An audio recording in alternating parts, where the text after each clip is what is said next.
7 minutes past the hour. Welcome into the Rick and Bubba Show. The number is 866 We Be Big. We are starting a brand new week with you, and we thank you for being a part of it. Just making sure that you're dialed in and making us part of your day. We're very thankful of that, and we appreciate all of you more than you know. Today is a Charity Charge Day. We'll talk about that. Very special day today. Also, we'll look back and examine some weekends, see how that went. Will and me could spin at any moment. We had a Rick and Bubba University podcast drop with Coach Mike Leach. We'll discuss that whole lot, plus your phone calls at 866 We Be Big.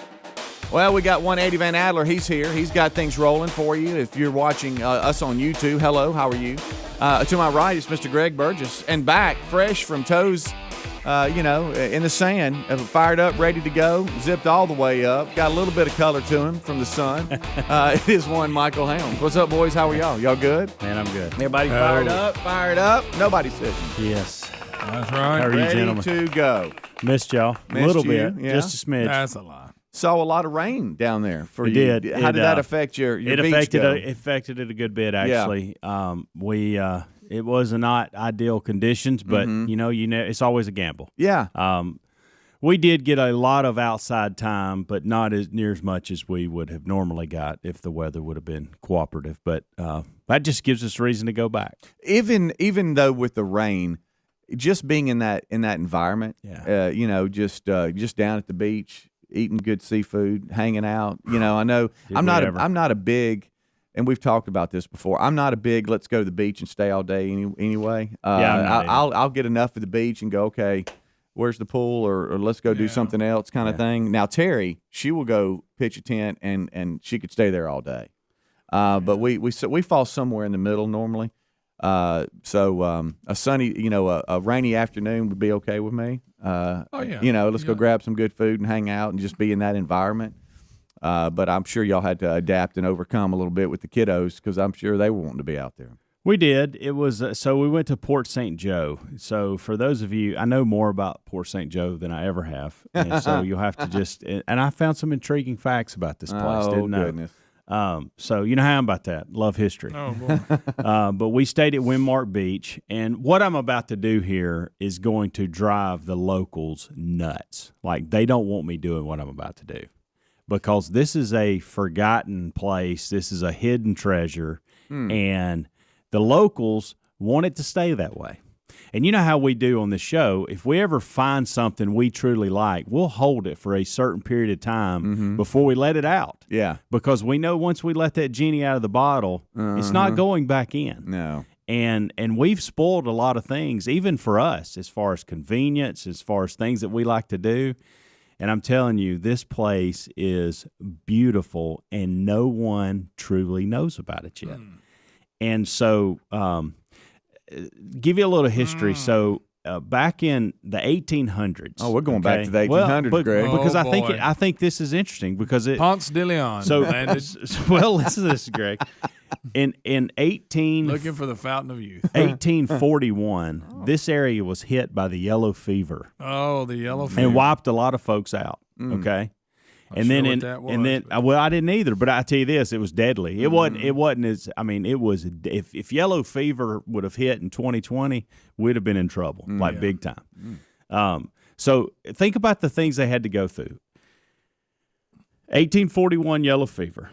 1843 and 1851, two big destructive hurricanes hit, okay? Basically wipe it out. Everything. And think about that. Back then, you didn't know it was coming. No, you walk outside and all of a sudden, hey, look exactly. out. Yeah. You didn't Here have comes span a big cloud. Right. on your TV going a week ahead of time going, hey, start You didn't know how evacuating strong now. it was going to be. You didn't. No clue. Nothing. And so that Put that with happens. yellow fever and see what you get. Well, Nice. exactly. Greg, think about it. From 1841 till 1853, you had two hurricanes and yellow fever and basically wiped out the numbers were scary, ugly, okay? Well, then in the 1930s, they opened up a paper mill. Now, have y'all ever been around a paper mill? Yes, sir. Stink. You kidding me? Exactly, Greg. Heck exactly. yeah. So stink it in the word. when you go, It's a new level. well, okay. See, It's some chemical they use. Oh, or my something. goodness. so here's the point. You got to forget. You I go- grew up in Pascagoula, Mississippi. You go know Panama about that. City. You go Panama City. You go Mexico Beach. Mhm. Okay? Watch your mouth. The next place up is Port St. Joe, Windmark Beach. Well, guess what's there? A paper mill that smells really bad. Well, no wonder nobody So was- no one was going to it. Well, then they shut it down in like 1999, 2000.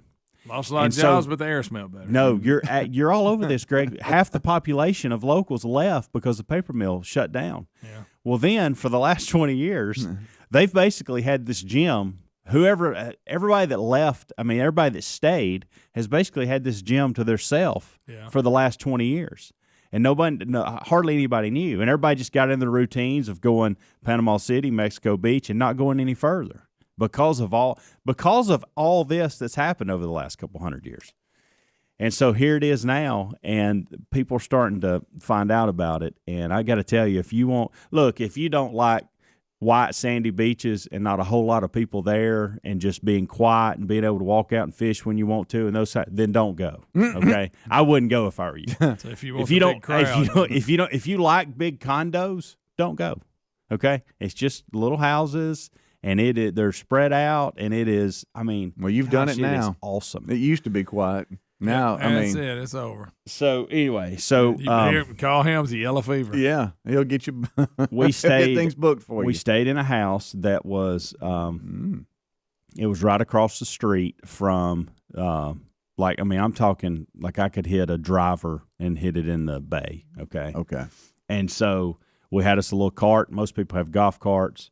And the guy that owns the houses in which we had access to, or he's adding golf carts so that the next time, and whoever stays, you're going to have a golf cart that you could just wheel on down there. But look, I'd get up in the mornings when no one was up, and I'd take my little rod and reel, and I'd put me a couple extra lures in my pocket, and I'd just go on a walk. I'd walk down to the beach, and I'd fish a little bit. And then I'd walk around a little bit. I was the guy that was walking around with rod and reel in his hand, basically the whole time I was there. But it was so peaceful. Yeah. It was so peaceful, and just it's my kind of place, period. And it is and they were hit, that area, Mexico Beach, Panama City, Windmark Beach was all hit really hard by the hurricane in 2000. Latter part of 2018, Hurricane Michael. And so they've basically, a lot of the restaurants have come back. A lot of new homes are being built, but you can still see the damage. A lot of trees that they still having to deal with, and Big mess. Yeah, a lot of foundations and a lot of homes missing. That you ride through Mexico Beach and you're like, goodness gracious, like this was one destructive deal, catastrophic. But we stayed in a house. It's called Siesta. I told y'all that, which is a perfect name. And the other place right across from it is Sea Forever, which I love those names, by the way.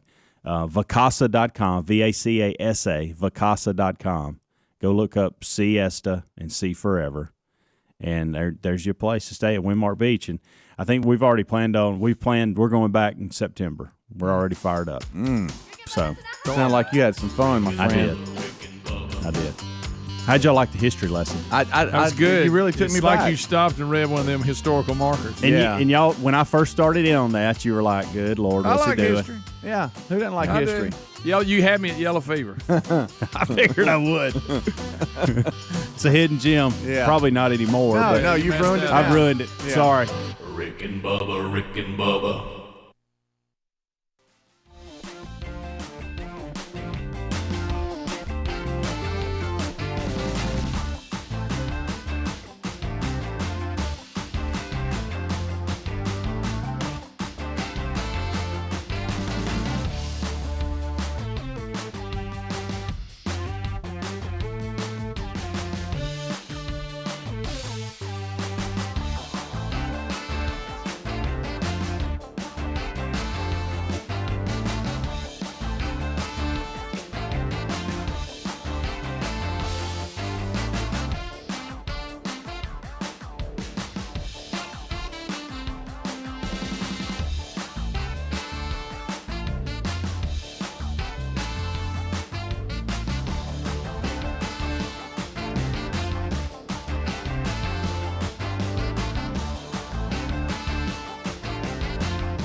It is the Rick and Bubba Show. It's the kickoff hour, and we thank you for being a part of the show today.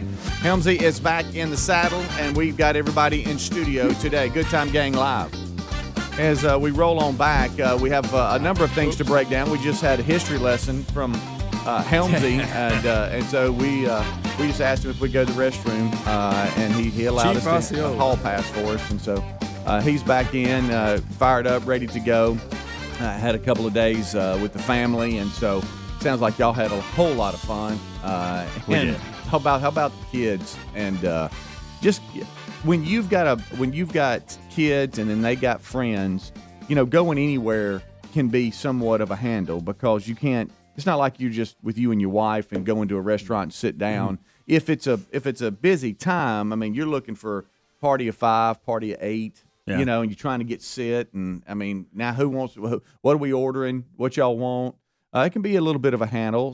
So how did y'all handle that? Well, we had a total of 6, so we had our 5 and plus 1. Okay, and it was one of Braden's buddies, and I got to tell you, Oh, gentleman, the entire he behaved better than I did. Yeah, like serious business. Like could not have asked for a better kid to be on a trip with us. Mm-hmm.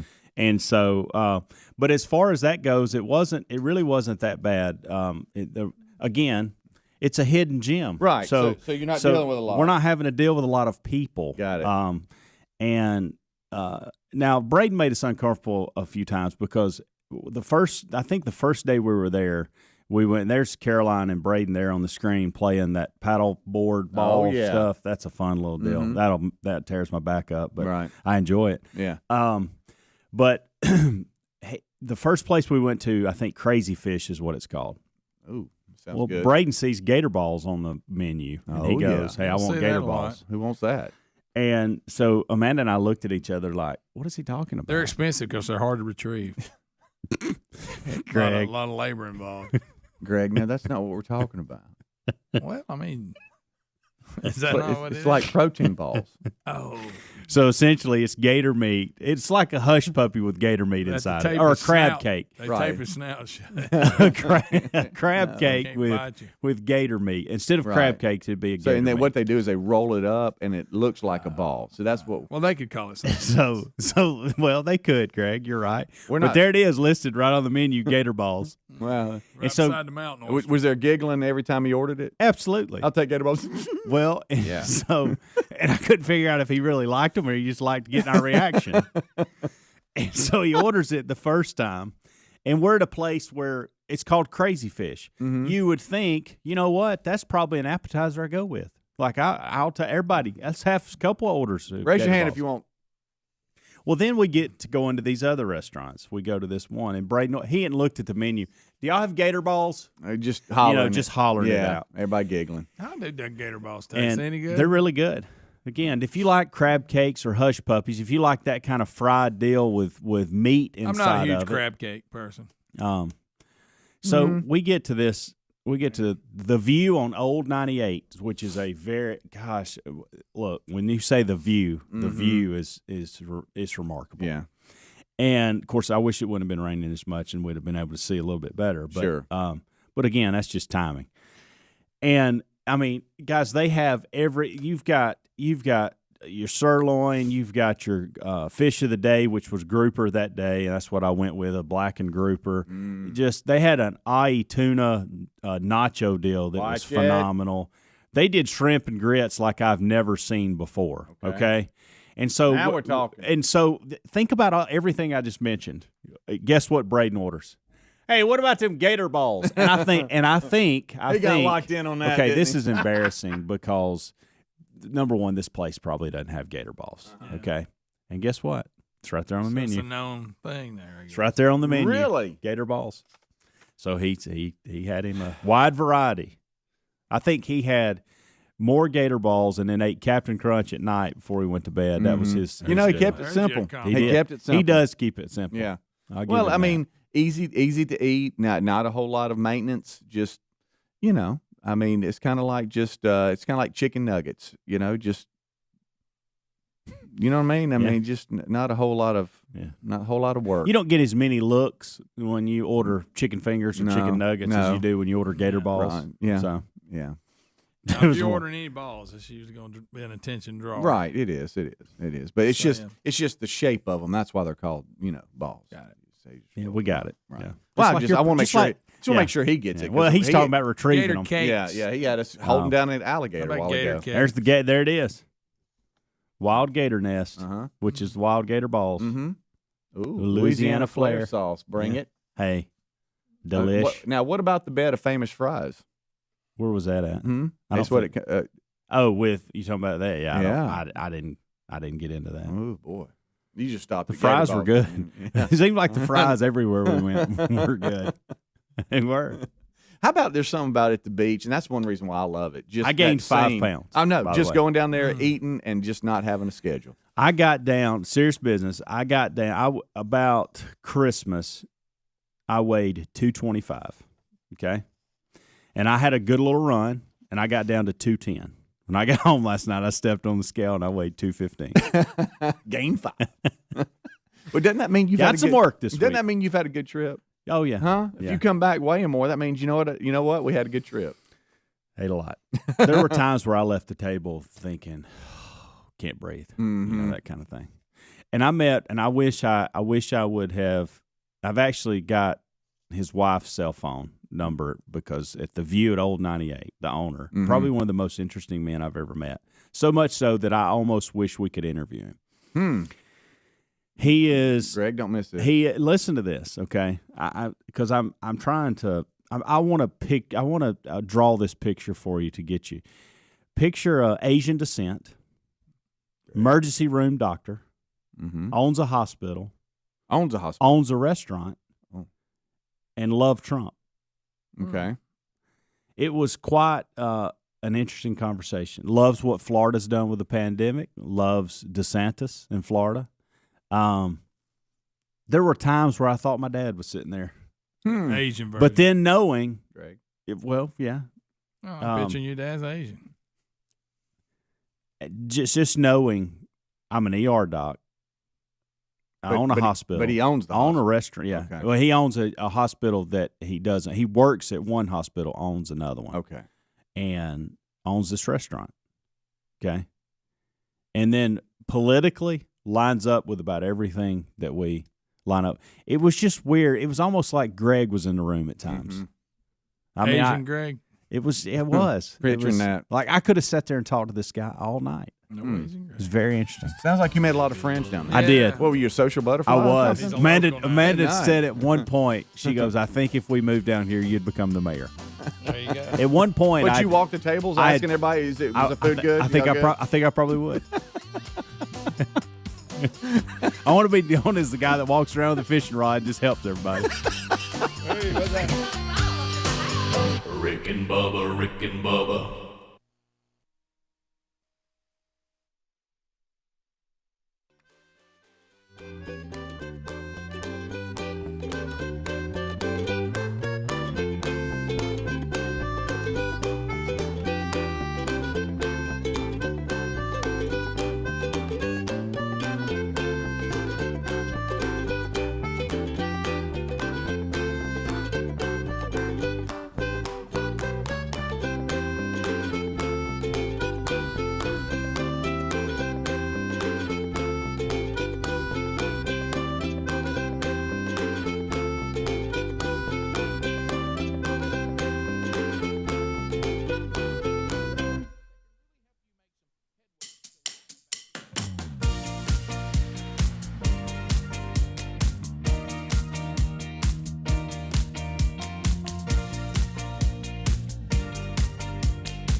the gravy, please. Rick and Bubba. Ooh, it brings me to my knees. Rick and Bubba. I can't start another Rick and Bubba. day without 'em, brother. Rick and Bubba. Ooh, It is 25 minutes until top of the hour. Thank you so much for tuning in to the kickoff hour here on the Rick and Bubba Show. It's a charity charge day today. That means participating Buffalo Wild Wings, 10% of food sales will go to the charity of the month. And this month, it is the Wing of Hope Pediatric Foundation. The Wings of Hope Pediatric Foundation. That is the charity for this month. We told you a lot about them last Wednesday when we presented last month's check to the charity of April. Of March. Sorry, it is April right now. And so the April charity charge is for the Wings of Hope Pediatric Foundation. And so participating Buffalo Wild Wings, 10% of food sales will go towards them. Last month, they had, I would say it's the largest check that Buffalo Wild Wings has written since before the pandemic. Yeah. So it's, I think you went back to December 2019. So things are hopefully getting a little bit back. You know, people are going back into the restaurants. I'm seeing a lot of mask confusion, especially at grocery stores and other places. So I guess people just try to use a little bit of common sense and try to figure out where you're at. I'm not really right now in the mood of arguing with anybody. If it says mask required, I just put it on, go in there, and come back out. I'll tell you where there's no confusion, and that's the free state of Florida. Yeah. You're talking about peace. Right. There were times where, because we didn't know, we've heard that, but there were times when we were down there where we thought we still had our mask in our car. Yeah. And, hey, I didn't see one single mask. Wow. Well, there was this guy that was probably in his 70s, Mm-hmm. and he was kind of just responsibly wearing it, taking it off at certain points and times in a restaurant. Sure. But serious business. It's the free state of Florida was a really nice place to be. Yeah. It depends on where you go. It's almost like it doesn't exist. And then there's other places where there's still mask required on the front door. Again, I still think a lot of convenience stores, you need to update your flyer. Please, just update your flyer because it's saying mask required. Then you go in there and nobody has one on. Usually, if the person behind the counter has one on, they probably want you to wear one. Right. So we need some information. Just update it if you don't mind. All right, so I'm not going to – I don't know the last time I watched one episode of American Idol. Well, I've been watching it, and I know I'm the only one that watches it, so I don't bring it up. I've always kind of liked American Idol. Out of all the singing shows, that's the one I like. I don't watch The Voice because it comes on too much, and it lasts too long. Yeah. But last night was the epitome of what's wrong with society today. Mm-hmm. We are raising a bunch of pansies. Yeah, I know. Everybody gets a trophy kind of thing. Guys up there singing, okay? Okay. Hits a bad note or gets confused. It wasn't even that obvious. And just breaks down, starts squalling. Now, the headline just starts squalling. The headline says I ain't talking about a little bit either. And the judges fall all, no. It's okay. Perfection. It doesn't have to be. I got news for him. I saw about 8 or 9 other singers that were pretty much perfect. I tell you that. You know what I'm saying? I said, perfection is an illusion. That's what Katie was telling him. That shows you're a human and vulnerable. First of all, the fact he's blubbering is embarrassing. Hey, buddy, this is the big time. Come on, step up. Yeah, you're up there with a lot of talented people. Okay, he gets to blubbering, and all the other contestants have to stand up and give him a standing ovation. Can you imagine what Simon Cowell would have done to him back in the show's original, the way it was? But what I'm telling you, though, that made people better. Yeah. This ain't helping him. Hey, buddy, if you're going to be a singer, how about this? You don't want to do that. It ain't the end of the world, but you shouldn't be squalling, and we shouldn't all be just blubbering. They went on so long, it probably ran long into the other segments. I don't know. They went on, and look, and he wouldn't quit crying while they were doing it. And Lisa was getting mad at me. She was laughing, but she was getting mad. I said, that is what's wrong with America today. You know what you say? Hey, buddy, you're in a singing contest. Guess what? Okay, you did pretty good, but you blew that part. Yeah. So, hey, work on it. Work on it. Don't sit there and coddle. Y'all, Luke Bryan made a statement. It said, when you hit those falsettos, that's the greatest notes I've ever heard on the show. Okay. And I'm thinking, my God, Luke, he's going to be fine. You ain't got to overdo it. First of all, that's an exaggeration. Secondly, he ain't that good, I don't think. My It's all because the headline says he forgot his all the lyrics. I guess that's what he did, but it wasn't that big. If he wouldn't have started squalling, 99% of the people wouldn't have known. If he'd have just finished, I mean, guys, look at him. He wasn't just kind of crying. But the point that bothers me, the crying bothers me, but what bothers me more is the way we all just fell off. Oh, don't be upset. Don't be upset. Hey, buddy, how about this? You didn't do as good. Sorry. Work on it. You're fine. It ain't going to be, you made it this far. And, of course, he got voted through because the audience, we made sure everybody felt sorry enough for him that we had to vote him through. You know, instead of being, how about this? The ones that got up here and nailed it, I'd be going. Because there was one girl that didn't make the cut. Yeah. Who was phenomenal. And then Blubber Boy makes the cut, and she gets sent to the house. And she was incredible and didn't squall. It's just so squalling got him through. Yeah, I think. Well, and plus he's one of these I think all the young girls like. But I'm just saying. And again, I mean, he didn't just, and he immediately slinging snot everywhere. Golly. Because pictures. I think they should have cut him then. Okay, for crying during the performance, you're out. You're done. We're not even going to let the audience vote on you. And that's it. You can't cry during the performance. There's no crying in. Exactly, on Idol. Yeah. So, all right, but again, we can't even critique people. I've yet to hear them. You remember in the old days, and I'm not saying you got to humiliate people, but they used to be honest with them. Yeah. I have yet to hear them ever look at somebody and go, I'll tell you what, that wasn't very good. Adler, I'm just going to play a little bit of audio so I can dial this in here. I know you can't capture that, but let's see what it says here. I don't like him anyway. Sounds like he's crying there. Is he holding his nose? It sounds like. That sounds like me on allergies. Oh, okay. Here we go. Look, everybody's trying. I was wondering why everybody's clapping. Performance. They're going to tell you it's happened to them before. Hunter, that was the best performance you have ever given. That's not true because he blew it. So he's crying this whole right now. Hunter. Perfection is an illusion. But listen, I didn't care. You did no wrong. You could do no wrong in that moment. And ridiculous. Are they talking to a child? Exactly. Now that Great you did point. that, Is Maddie it up was there? absolutely a perfect run. Yeah, is this T-ball and the kid's upset? That's exactly what I was because he gonna missed say. the ball. You're not going to catch him. I didn't mess up. No, man, you didn't mess up. No, you did. No, you did mess up. That sounds like you're I'm not going gonna say there was some like there's this little girl that's like 16 and she did somewhere over. They were doing movie songs. Yeah, she did Somewhere Over the Rainbow and it was absolutely perfect. And then we're gonna fall all over this guy. I mean, she made it through too. Don't get me wrong. Yeah. But the one of the girls that got cut is a phenomenal singer, and way better than this guy even before he messes up. Y'all heard his voice. So the top 9. So he's in the top 9. Oh yeah. Okay. And the only reason he did is because he blubbered, or either them little girls voted for him. Hunter Metz.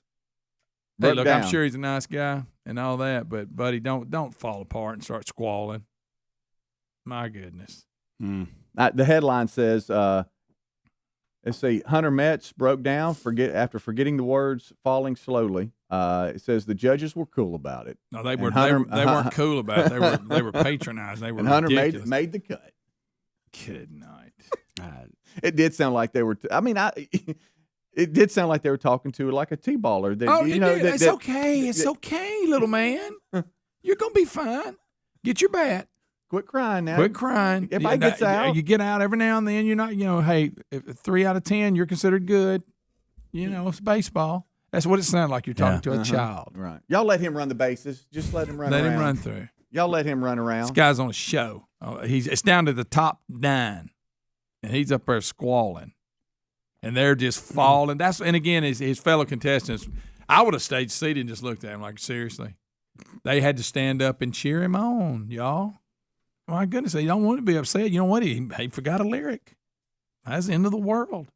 They don't even. I'd like to say his voice sounds like he's crying the whole time he's singing anyway, really. But Is he talking about Blubber Boy? Oh, I mean, he's blubbering.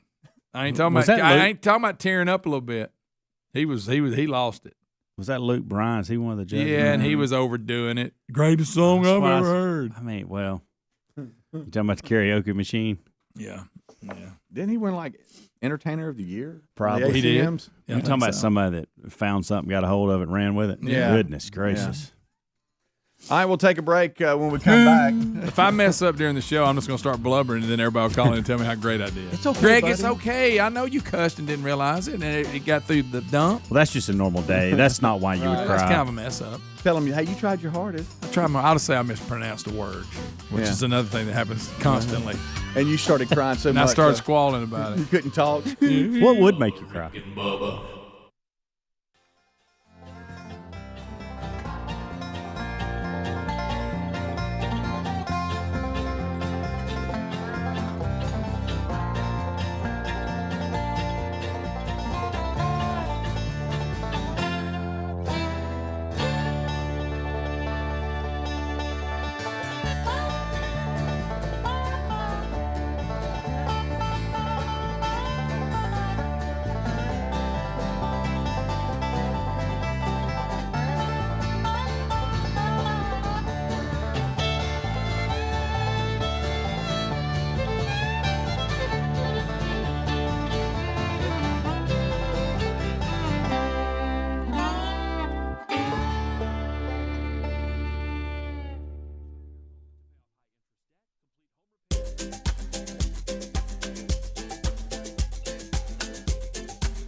the gravy, please. Rick and Bubba, Rick and Bubba. Ooh, it brings me to my knees. Rick and Bubba, Rick and Bubba. I can't stop. It is 10 minutes until top of the hour. Thank you so much for tuning into the Rick and Bubba Show. This portion of the show is brought to you by Relief Factor. ReliefFactor.com. If you suffer from aches, pains, or inflammation from time to time, some more serious, others a bit less so, you need to try Relief Factor. We've been telling you about this product for a long time now. 100% natural, research-based formula that was created to help combat the root causes of inflammation, the body's natural inflammatory response function that can cause those aches and pains from exercising, overexertion, aging, which is us. Raise your hand there. Everyday living. Check that out at ReliefFactor.com and look for that 3-week trial pack for just $19.95. You know, you can take the over-the-counter painkillers, from time to time, but you don't need to be taking them every day, multiple times a day. It could be harming your body. Instead, try Relief Factor. That 3-week trial pack, just $19.95. $19.95, the quick start pack, is what you're looking for when you go to ReliefFactor.com. That's ReliefFactor.com or RickandBubba.com under the sponsors button. All right, just want to let y'all know I don't do enough of this. I did as a kid, rode bicycles everywhere. Today's National Bicycle Day. And we know you did Bo Bikes, Bama. I know that, okay? Thinking what you brought up, even my kids and when they were growing up, riding bicycles were nothing, not a big deal to them. Our whole life revolved around. That's whether how we your got bike around. Was working or broke, or because if yours was broke down, everybody just leave you. Yeah. But my kids, even growing up, they didn't care nothing about bikes. They had one, but they didn't ride it much. That's one thing we got rid of when we moved. I had bikes, hanging in the garage and stuff, and we had bought bikes because we were going down to Florida so much for these World Series and stuff. We just throw bikes on a bike rack and go down there, and the boys had their bikes and rode around. That was the only time they ever rode bikes, ever. I mean, you know what I'm saying. Growing up, they rode them from here to there. But, when I was growing up, I'd take off on my bike and I'd say, "I'm out," and you'd ride across town. Your world revolved around it. Yeah. I mean, get your bike, and boy, if it was out of commission, that was a bad. I would be gone for all day. I'd leave and I'd ride it. We had a pool that was like 2 miles away. I'd ride it to it. I'd ride it to a friend's house. That was different. Yeah, we've got 5 hanging up in our garage right now. I'd like to get rid of. And Amanda threw that out there. Should we take the bikes? I'm like, no. There they have. If you want a bike, you call and say, "Hey, we'd like to rent a bike. Bring me a couple bikes and a couple kayaks." I'm not hauling bikes down there for y'all to may or may not ride them. No, we would even set up races. By our house there was a little community center, and they had a figure 8 track. Okay, and we would race on the figure 8 track, and you had to see at the crossing who was going to give up, and we had a lot of crashes. Sure, and then we do just race down the road and turn and have to race all the way back. It was constant. The bike was the main thing we dealt with. We had a couple of guys, and they were old. They were probably 5 or 6 years. I guess I was probably in 7th or 8th grade. But they were either seniors in high school, but they could do all these tricks, and they had all these ramps and stuff that they had built. It was like in that. None of that was around when we were X Games. I don't even think had started yet. And if it did, it was just new. And I always hop on their front wheel. I was envious. Yes, yeah, I was none of that came into play. Only trick we had was walking it. Yeah, you could walk your bike. But these guys had taken it to an extent where they had built ramps. Oh and yeah, all what that. they can do with them now is night. crazy. It really is. Oh, National Bike Day. Yeah, we just don't. I don't know. I don't know what. Well, first of all, I know a lot of what it is. You're living in a different time. Your kid just can't ride off. Yeah. And be gone for all day. And I mean, back when we would do that, you couldn't track your kid. There was technology wasn't such. You didn't have your cell phone with you, so you just your parents just let you ride off and hey, be back by dark. Yeah, and that was it. And then your chain would come off. You'd have to put it on. And then in the winter, you'd have long pants on. It would get hung in the chain. You remember that? You get your pants hung in the chain. Yeah. And the bottom of your pants would have black marks all over it. Oh yeah, those were the days, Greg. Yeah. Oh my goodness. You'd have flat tires. That was a hassle. I know. Seat come off. But you know what? You dealt with it. Yeah, get it fixed. Yeah. I had never had a sure enough good one like my buddies either. Really? Mine was always, something I'd picked up for Christmas. It was kind of halfway. We were bad. Everybody else was getting mongooses and all those that you could do tricks. And we were bad to destroy them. And so one year my dad got us, they were Yamaha made bikes. And he spent, I think mine was he a paid Huffy. more than he normally would, and we destroyed them too. And he said, "That's it." Yeah. That's it. Well, my y'all parents- can, and so what Hey. we would do then, we would piece them together out of a bunch of different bikes. My parents were not, couldn't, it wasn't like they couldn't do it. They knew, to your point, there's no sense in getting them spending that kind of money for a bike. Y'all see what they do with everything else around That's here? what Dad said. He said, I don't know what I was thinking when I Yeah. bought those. He said, because y'all destroyed them.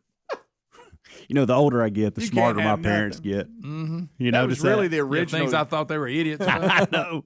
That was the original. You can't have nothing. By the time I'm 50, Mac will be a genius. Oh, yeah. You'll go, I really thought there was something wrong with you. And it there." all started. I get it now. It was about. It took longer for me than it probably does most people. But at 30, I started realizing, wow, my parents are pretty smart about things. And the older They I tried get, to tell me. I know. The Yeah. older I get, the more I realize, wow, they had it going. They got it going on. Like they really knew what was going on this whole time, and they tried to tell me, and I wouldn't listen to any Yeah, I of it. thought they had no idea what they were talking about. Also, you do become your parents. Okay. Just like the commercial. There's so many things we have not gotten to this hour. Some I don't think we have enough time for them. And do we? We It's do it in the just big show. Okay. She just made me uncomfortable with the Port St. Joe Lighthouse. Yeah. I'll leave it at that, and well. we can talk about it. Amanda doesn't like when things are closed. Like, hey, they're open for a specific time. We Yeah. need to come in that window because Right. when they're closed, you can't get in there. So there's no sense in trying. Right. Okay, Yeah. Right. And so an uncomfortable moment there, where at the Port St. Joe Lighthouse, where I've only been around one lighthouse, and it was the same situation. We were at Tabby Island, around Tabby Savannah. Island, yeah. How you say it? I don't know. And it was closed for repair. Because I was like, Okay. hey, White House, great. The lighthouse, I'm going to get to go inside. you know, Yeah. Closed for repair. So you know how you are about barns, Yes. Speedy? Amanda's that same way about lighthouses. Oh, really? So anytime we're on any kind of Those coastal okay. area or whatever, and there's a lighthouse, we're going to see it. And if it's open, we're going to try to go to the top of it. Okay. And if it's not open, evidently we're going to try anyway. Oh. So there's just okay. a tease for the big show. Yeah. There you go. If somebody has, well, I'll just leave it at that. You know, If Terry, we don't get to it in the big show, we can talk about it. I've tomorrow. realized this. Is it just all wives in general? They don't mind the rules. They don't. They really don't. It's like they're like, no, I'm going off and doing this on my own. Yeah. You know, I was in the grocery store the other day, and Terry was clearly breaking the rules on social distancing and an area that was blocked off. She just blew right through it. I'm like, what are you doing? I had to get an apple. Okay, well, There it is. you did it. Everybody's looking at us, but you did it. Yeah. Mission accomplished. Yeah. I don't know what it is. I don't know. Are y'all's like that? I know yours is because you apparently just broke into a lighthouse. Well, but attempted to. Yeah. Yeah. Oh, attempt. Yeah. Failed attempt. Failed attempt, and I wouldn't have anything to do with it. Did you flee? I kind of did.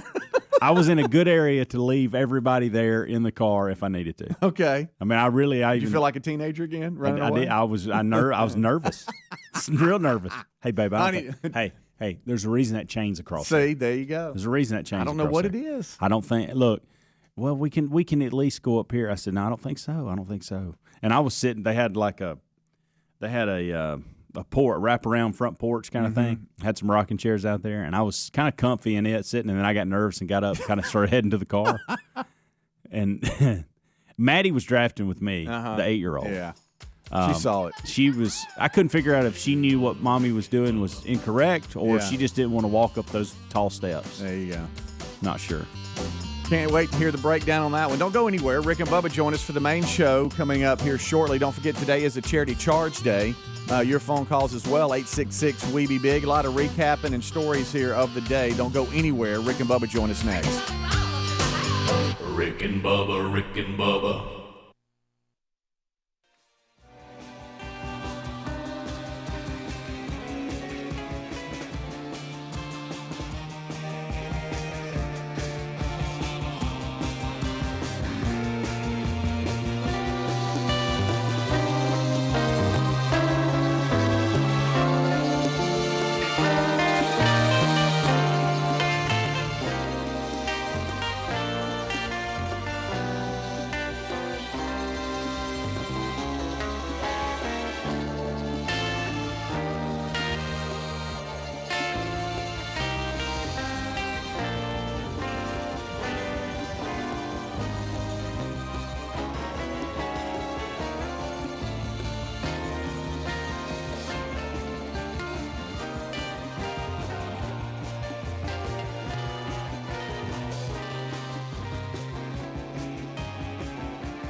the gravy, please. 6 minutes past the hour of the Rick and Bubba Show. Thank you for being with us. A brand new hour has begun, and we are thankful that you're here. This hour starts with the national anthem.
It is 8 minutes past the hour from the broadcast plaza and teleport.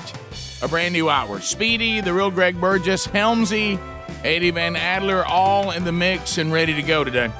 Much to do. We have a charity charge going on at participating Buffalo Wild Wings locations. The Rick and Bubba Buffalo Wild Wings charity charge benefiting today Wings of Hope Pediatric Foundation. So if you have a participating Buffalo Wild Wings, go out and participate with that today. New swag in the Rick and Bubba store. Got some samples we'll show you today. On the program, we'll look back over the weekend. We'll unpack the stories of the day. Wheel of Meat is back in play. So that's also a possibility. Last Monday we did it, so Mondays are possible. So let's get the whole gang in here. Speedy, the real Greg Burgess, Helmsy is back. Eddie Van Adler, they've already given you a kickoff hour. And across the way, there he sits, the pride of Cedar Springs, Alabama. But most of you probably know him best as the silver-tongued one, the man with a golden voice, Professional Lunch Eaters Man of the Year, the inventor of pizza in a cup, Shakespeare's worst nightmare, and the master of the King's English. Ladies and gentlemen, put your hands together for Bill Bubba Bussey!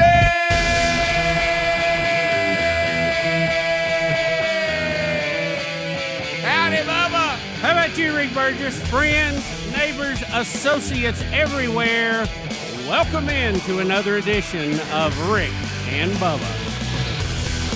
Everybody take it!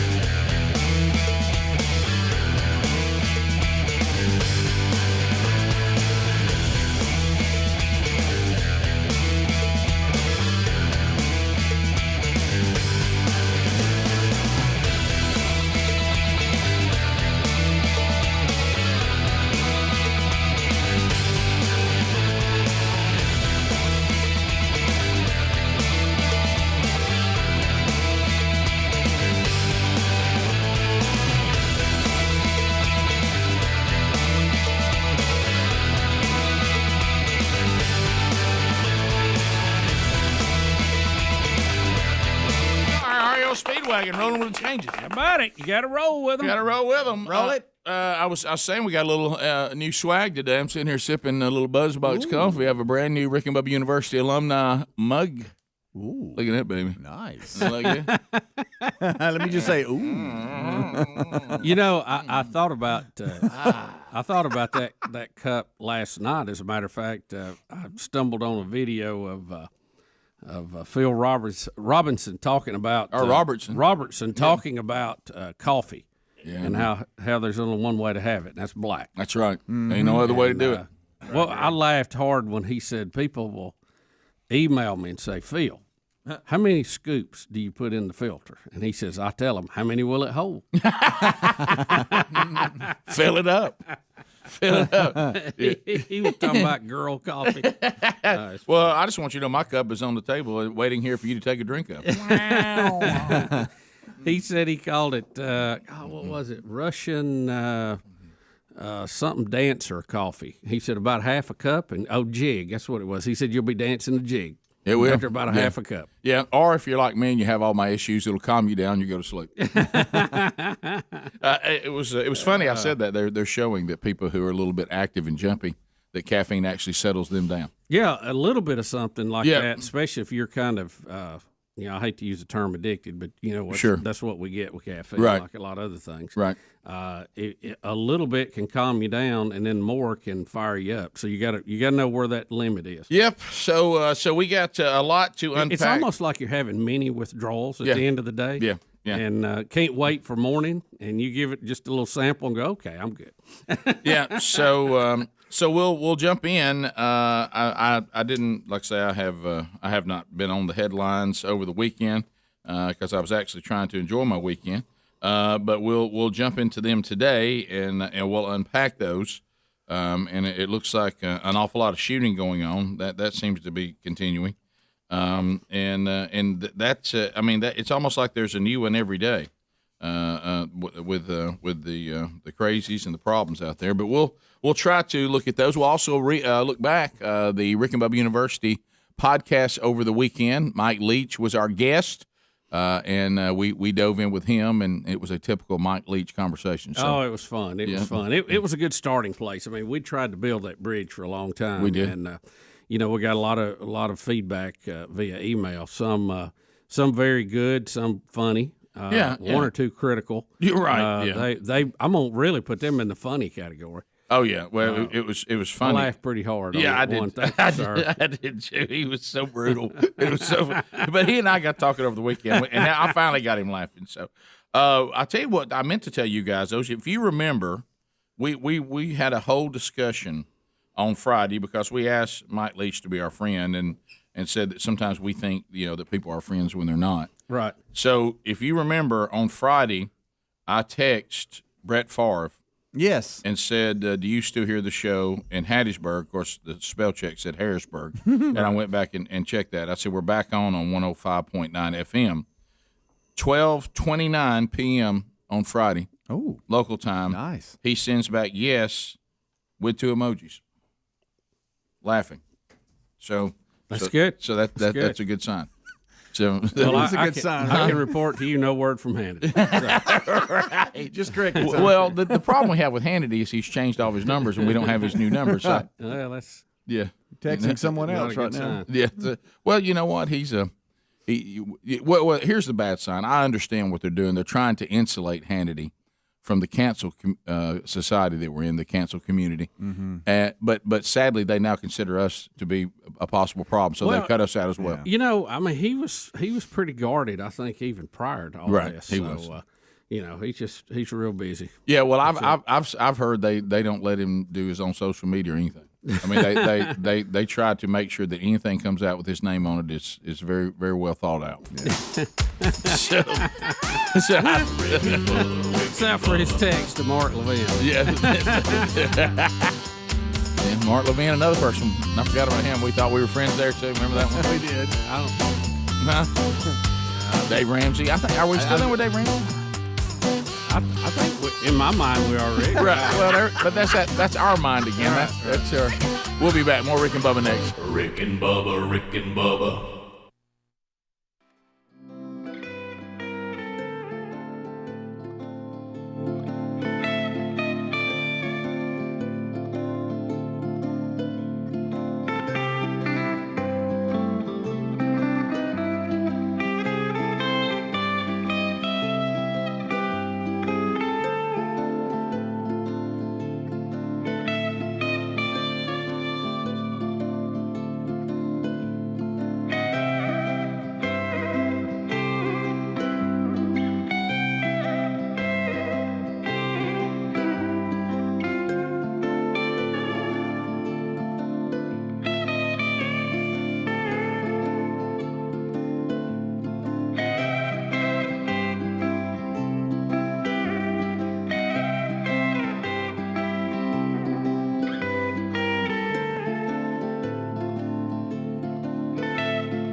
It is 21 minutes past the hour of the Rick and Bubba Show. Thank you for being with us. A brand new hour has begun, and there's much to do going forward on the program today. Your phone calls will absolutely be part of that. So here's things you need to know. Out on the road again this week. Coming up Thursday night, if you listen to us on I-92 WLWI or you got no problems traveling to First Baptist Church, Opelika, Alabama, I'll be there. They're in year 2 of the men's discipleship strategy from themanchurch.com. Charles Billingsley, old friend of the show, is bringing the entire band. He'll be in concert. It's Thursday night, and we'll also have a little fun, have a little comedy. Then we'll talk through the Word of God as well. It'll be a little bit of everything. It's for men only, and it's a $5 ticket to be there. Those details can be found at rickandbubba.com under upcoming events, and there will be tickets available at the door as well. So check that at upcoming events there at rickandbubba.com, and looking forward to being back with the men's ministry and the surrounding communities coming up at First Baptist Church, Opelika, Alabama, the home of I-92 WLWI this Thursday night. Make plans to be with us. So, Bubba, how was your weekend? Did you get a chance to relax a little bit? I mean, listen, weekends are always good, Rick. I got no problem there. It was. The kids had some friends over. Yeah, that's right. You had a little bit of a crew coming. Hung out a little bit. Yeah, Caitlin had several of her friends come over from some of her sorority sisters. Pie, Rick. Pie. I bet that was fun. Oh yeah, yeah. Well, they're a good group. They're a lot of fun. No drama, so that's good. Yeah, they're they're a unique group from all over the country. So. It's always fun to hear what's going on with them. I bet it is. I bet it is. Yeah, we grilled out, and we had one that was not a meat eater, so she brought mushrooms that we grilled for her. And I bet that was delicious. Yeah, she put them in the bun and ate them like hamburger patties. But I had to grill them, and I was like, I haven't done mushrooms before like that. So she said I got high marks on it. Said it was really good. So is this hey, this is just a health thing for me? She wasn't militant about it, was she? No, just her thing, She's not anti-others doing it though. Remember, if she was extremely disappointed. Good. Yeah, because I ran into someone. I was eating lunch somewhere, and the waiter. Yeah. Started telling me that he didn't eat meat. And I said, well, you're not one of these, like, you don't want me to have this because that's what I'm about to order. Right. And he's like, no, I have no problem with that. Well, that's fine. As long as you're not trying to tear meat away from everybody else. That's right. It's all good. As long as you're leaving their fork alone, I'm okay with it. That's perfect. I did have a little bit of a quag, though. I had the green egg out, and I was having a little problem getting it to heat up like I wanted it to. I don't know if I had some old charcoal or something, but it was I was struggling to get the heat up and keep it up like I wanted it to. So I don't know what was going on. Well, I've got you and I'll show it to you this morning. I'll show it to you when we look at new swag today. I've got you a brand new Rick and Bubba apron. It looks fantastic. I saw that. I saw that. It looks I think really that'll good. go good. It looks really good. Yeah, it looked good with my hair. Yeah. Got that. Got a few new hats, and like I said, I got the new coffee mug I'm drinking out right now. So we'll talk about that today. I have been promised by JC that he is going to take a picture of him and a number of his teammates with some new swag on. They got the new T-shirts. Yeah. That is the Rick and Bubba University, and then the one with the logo. Yeah. And they were rocking them this past weekend. Well, and he's promised me a picture of the whole game of Rick and Bubba swag on. I put something out with me with that new hat on there on the far left. Right. Yes. That thing turned out a lot, but I didn't think that would be a hat for me. Yeah. But I happened to have a shirt on that exact same color, and I rocked it on Saturday, and it looked a lot better than I thought. If you coordinate it, it does always help. It's a little more of a trucker hat than I thought. I thought it was going to be one of those weird duckbill things, or a little more for youngsters, but it actually fit me better than I thought it would. There you go. And look at that R&B established 1994 just popping off there. Yeah, jumping at you. Pop, pop, pop, pop. So I love it. And the younger people seem to. I got a lot of good comments on that. Yeah. So that was good. We got some hipper stuff now. Right. But can I tell you what the big item is right now? We've already sold out, and we've had to reorder those gym shorts. I would, you never know what's going to hit with the audience. We've got these, leisure shorts, gym shorts, and it's got the Rick and Bubba University logo, alumni. And I talked to the merch folks on Friday. They said we've already sold through the first order. Wow. So we'll see. That's good stuff. So you never know. You just throw stuff out there and see what. Hey, it is. you never know. I tell you what's no fun is when something doesn't hit and we have to eat it. Yes. No, we don't want that. So we got one hat we're having a little trouble with. We tried to do a sewn on logo and it's not working like we thought.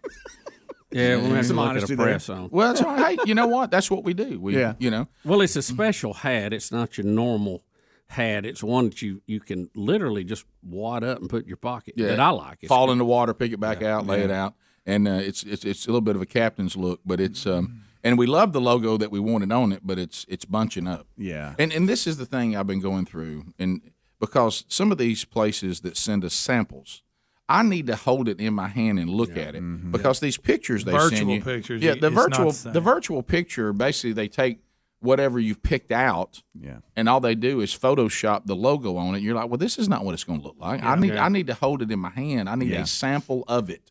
You can just send one. You ain't got to send a bunch of them in case we tell you to eat them. But let me hold it in my hand. Let me see it. Yeah. And we have a new hunting hat today too. That's really good. Because some people love. We got the hunter's orange cover, but our camo hat. It was time to try something new there, and it turned out really good. Okay. So we'll show you those coming up next hour. Also, Sherry and I, we had a big date weekend, and I found another restaurant that I can't mention. Really? Yeah. Sherry's already forbid me to mention it, and so I can't mention it because it was hard enough to get a reservation as it is. It's a new one, and it's very unique, by the way, very unique. It was the way they went about it was unique. Now I can't mention it, can't tell you where it is, but I mean it. But it went very. Rick, did y'all go to Buc-ee's too? Let me tell you something. No, Did they have cinnamon coated cashews? no. I still haven't. By the way, is excellent. I plan on.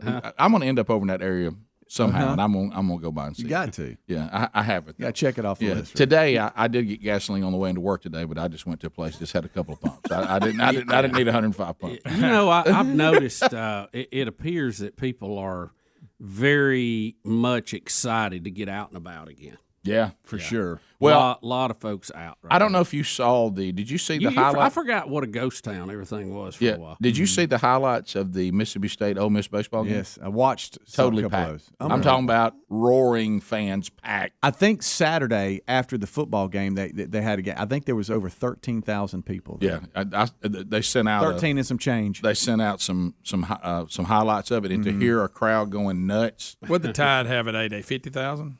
Did they? Yeah, it was 47 and some change. Yeah, right at 50. They only opened about half. Yeah, capacity, but they had a good crowd. Yeah. So, but I mean, to see a stadium that only has this amount of seats to be completely full. Yeah. And like I say, I told you guys, what was it? When was that? Was it 2 weeks ago? I can't remember when it was, but that I actually went and did an event where it was 1,200 people in a 1,200 seat deal up in Cleveland. Yeah, the first time you see something like you said, Bubba, it's been so long since you've seen that, it almost throws you a little bit. Yeah, I know. I was a little spooked that first time I got in the crowd. I'm like, ooh, there's people on me everywhere. I'm used to having a row or two by myself. and just a heads up to everybody out there that are, I know the whole mask thing on and off on the mask. If it's a chin strap, just take it off. Yeah. Okay. If your business is making you do it where you work, if it's a chin strap, don't worry about it. I mean, it's not doing anything. Yeah, I'm okay. You don't even have it. I mean, but I'm almost more annoyed by the chin strap than you just either having it fully on or fully off. Well, I think a lot of that is people who may be required to wear it, but they ain't happy about it. Right, They're letting her slide down a little bit. Right. Yeah. And it's good. It bothers me to see it though, like that. Yeah. And with my hearing, I can't hear people with masks on. By the way, can't hear what they're saying. Bottom of the hour. Rick and Bubba, Rick and Bubba.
35 minutes past the hour.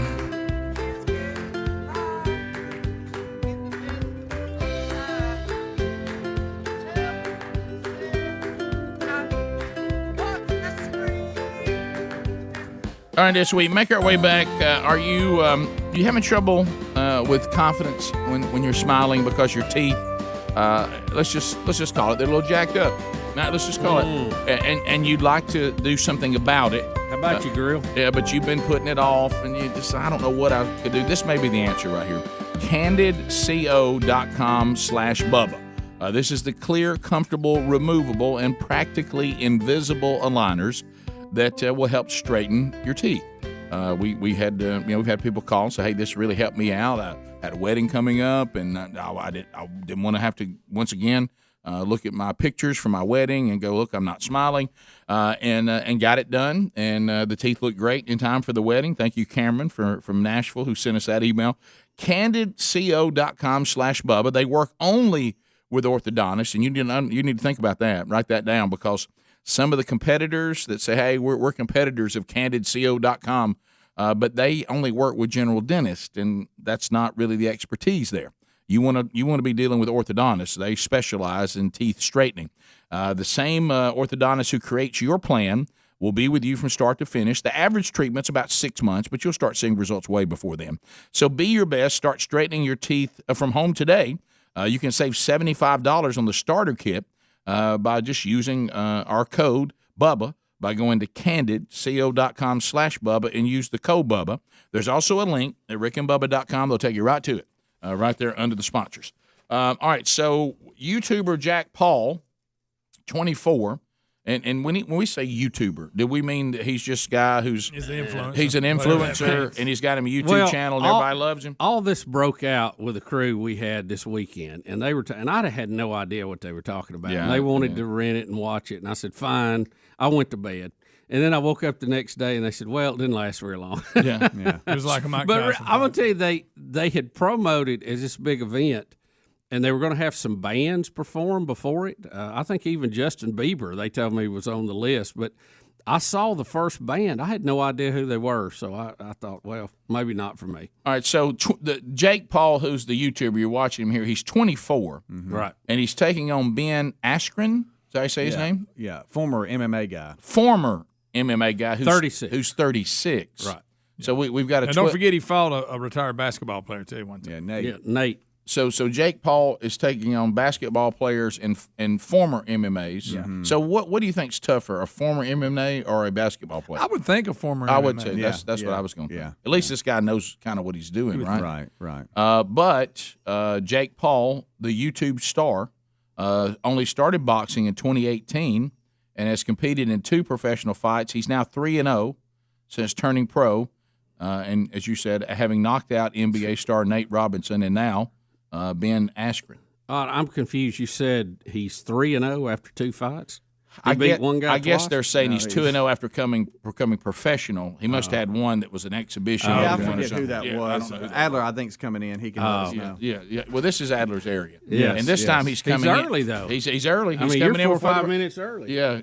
So I know this is your area. I know it's your area. Guys, the MMA community was really hoping that Ben Askren would just About that voice. destroy Jake Paul. You all right, bud? I haven't spoken to anyone this morning. These are the first words I've said First sound. today. These are the first morning words. And I didn't have my headphones turned up, so I didn't realize how bad it was. Yeah. Right. Yeah. Paul had been tough on you out there. Okay. These are the I've not spoken any words to anyone. Yeah. The very first ones right now on the air. Not a great approach, Yes. but you know. But y'all needed Ben to shut Jake Paul up. Yes. The MMA community was really hoping that Ben Askren would pull through, but he's famous for being a wrestler, and he does not box. His stand-up game, he does not have hands. His stand-up game does not exist. Well, he is a wrestler. It looked like in the clip, not only did he not have hands, but he didn't attempt to block that punch. He didn't have feet either in that clip. It looked to me like he wanted to get hit and get his money and get out of there. Yeah, they made $500,000. Do y'all think that's true? Because Greg already said it. Adler, do you think since this is your area, that you and Greg know more about this than any of the rest of us? Helms, do you have any expertise here at all? No. Yeah. No. Well, let's look at Speedy a little bit. no. Do your sons, maybe. I a will little say bit. this: you can watch him, and he looks different. He looks like he does need to take on some. Let's get Yes. out of the celebrity ranks and actually Yeah, let's go up good against for a him. professional Yeah. boxer. If he can, because he do does look good at what he. I mean, I don't Yeah, know this, I but mean, he does look like he could fight. But a is guy. Jake Paul just a boxer? He's not he's not trying to be MMA. He's trying to be a No, he's boxer. just straight up boxer. He's doing just boxing. Okay. Yeah, and Stephen A. Smith kind of had that same commentary after the fight. He said it's time for him to take on like a professional a boxer. So, Rick, do you think he took block? it down? He had his hands out. He wasn't covering up, and he didn't move. Yeah, I was about to say. I know he can't punch. Let's but look at can- the video can he- again. Let's look at it He right quick. got hit. There's no doubt he got hit. Can he block a punch? Apparently not. So, do you think he took a dive? You know, I like Ben Askren, and he's got a long career in which he has fought very, very hard. That didn't look like he was fighting very hard to me. I'm not saying he took a dive, but when you see him get punched in the head like 20 times by Robbie Lawler and keep fighting in his other fights, in that situation, I think he said, you know what, I've been hitting the head a whole lot of times, and really no point in me really even trying. I just got hit again. I'm good. Let me get my check and go. Yeah. I think So I'm good. he got a $500,000, $500,000. Right. Yeah. And Let me ask- and I heard, and I don't know, Speedy, and I'll turn the floor over to you. In the conversation, I heard he was seen laughing after the. Yeah, there's video. Yeah, there's but video that of doesn't that. mean that he Smiling. faked it. But there he does. He's walking. It's his wife or whoever's But with most him. and he's- people you see that get knocked out like that or beat bad early usually are not celebrating on the way out. No. Did it look like a $500,000 smile? It did. Yeah. It did, yes. It has that feel to it. All right, can I ask a question about Jake Paul? Oh, I'd let him All right, punch me so for 500, so not last even week, breathe. I think he comes out and claims he's got CTE, Yes. and in this presser or whatever, and then are early signs of CTE that he's been medically diagnosed with keep CTE. boxing, buddy. And then he comes why back don't and you has to box? retract it on Twitter, saying, "You know what? I don't, and I shouldn't have said that." Now, is so that which the one YouTube is guy? it? Yeah, Yeah. Well, Jake considering Paul. they can't test you for CT until you're dead. Exactly. right. But how did he get it? I mean, this He is said only. he Well, has he doesn't. symptoms, maybe. He doesn't. He basically came out and claimed he had it, and then he had to retract all of it on Twitter. Do I have that right? Yes. He was like, doctors told me I have early signs of CTE, and then people just highlighted clips of doctors saying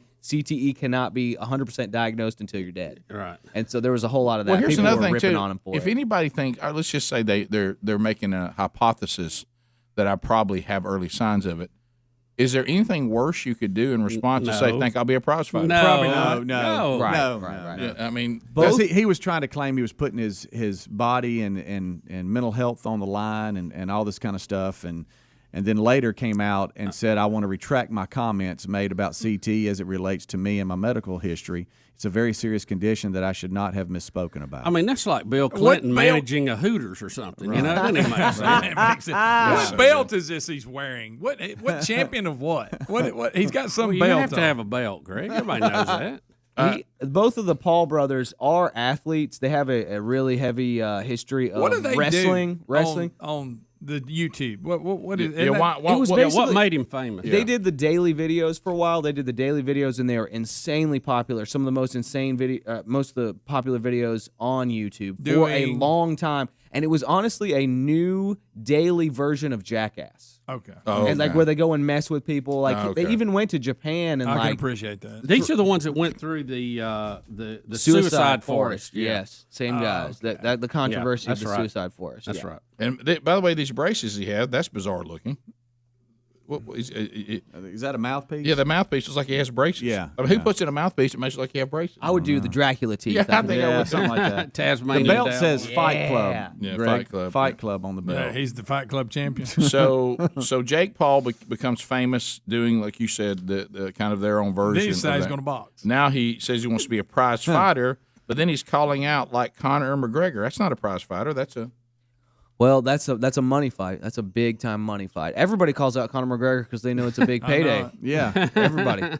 But Stephen A. Smith says if you want to be a prize fighter, you need to fight. You need to start boxing boxers. Right. Somebody with hands, yeah, because Ben Well, the guy Askren does looks- not have hands. The guy looks like he's got talent. I mean, you got to see how far you can go with him. He's a big guy, strong guy, got a good punch. He works hard. He does. Yeah. He trains But hard. If Yeah. he steps in there with somebody who's been boxing, even if it's somebody you've never heard of, Yes. they're going. But let's start with that guy and see what happens. Let's have a look. And this was pay-per-view. It was. Was this in your budget? I did not buy it. No, Okay. No. There was an actual MMA fight on that same night. Oh, purist. Yeah, I'm a purist. Yes. Yeah, Yes. I won't be watching Banana Ball. So was this Banana Ball of MMA? It is Banana Ball boxing. That's for sure. 15 minutes to the top of the hour. We'll be back. 866 We Be Big is our number. I'm curious, people who are really into this and watch these, do you think he took a dive? He got hit. There's no doubt. You can watch that. hit. But I'm like, he thought, I'm done with this. Yeah. We'll be right back. Rick and Bubba, Rick and Bubba.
hurry. This order expires Friday. Rick and Bubba.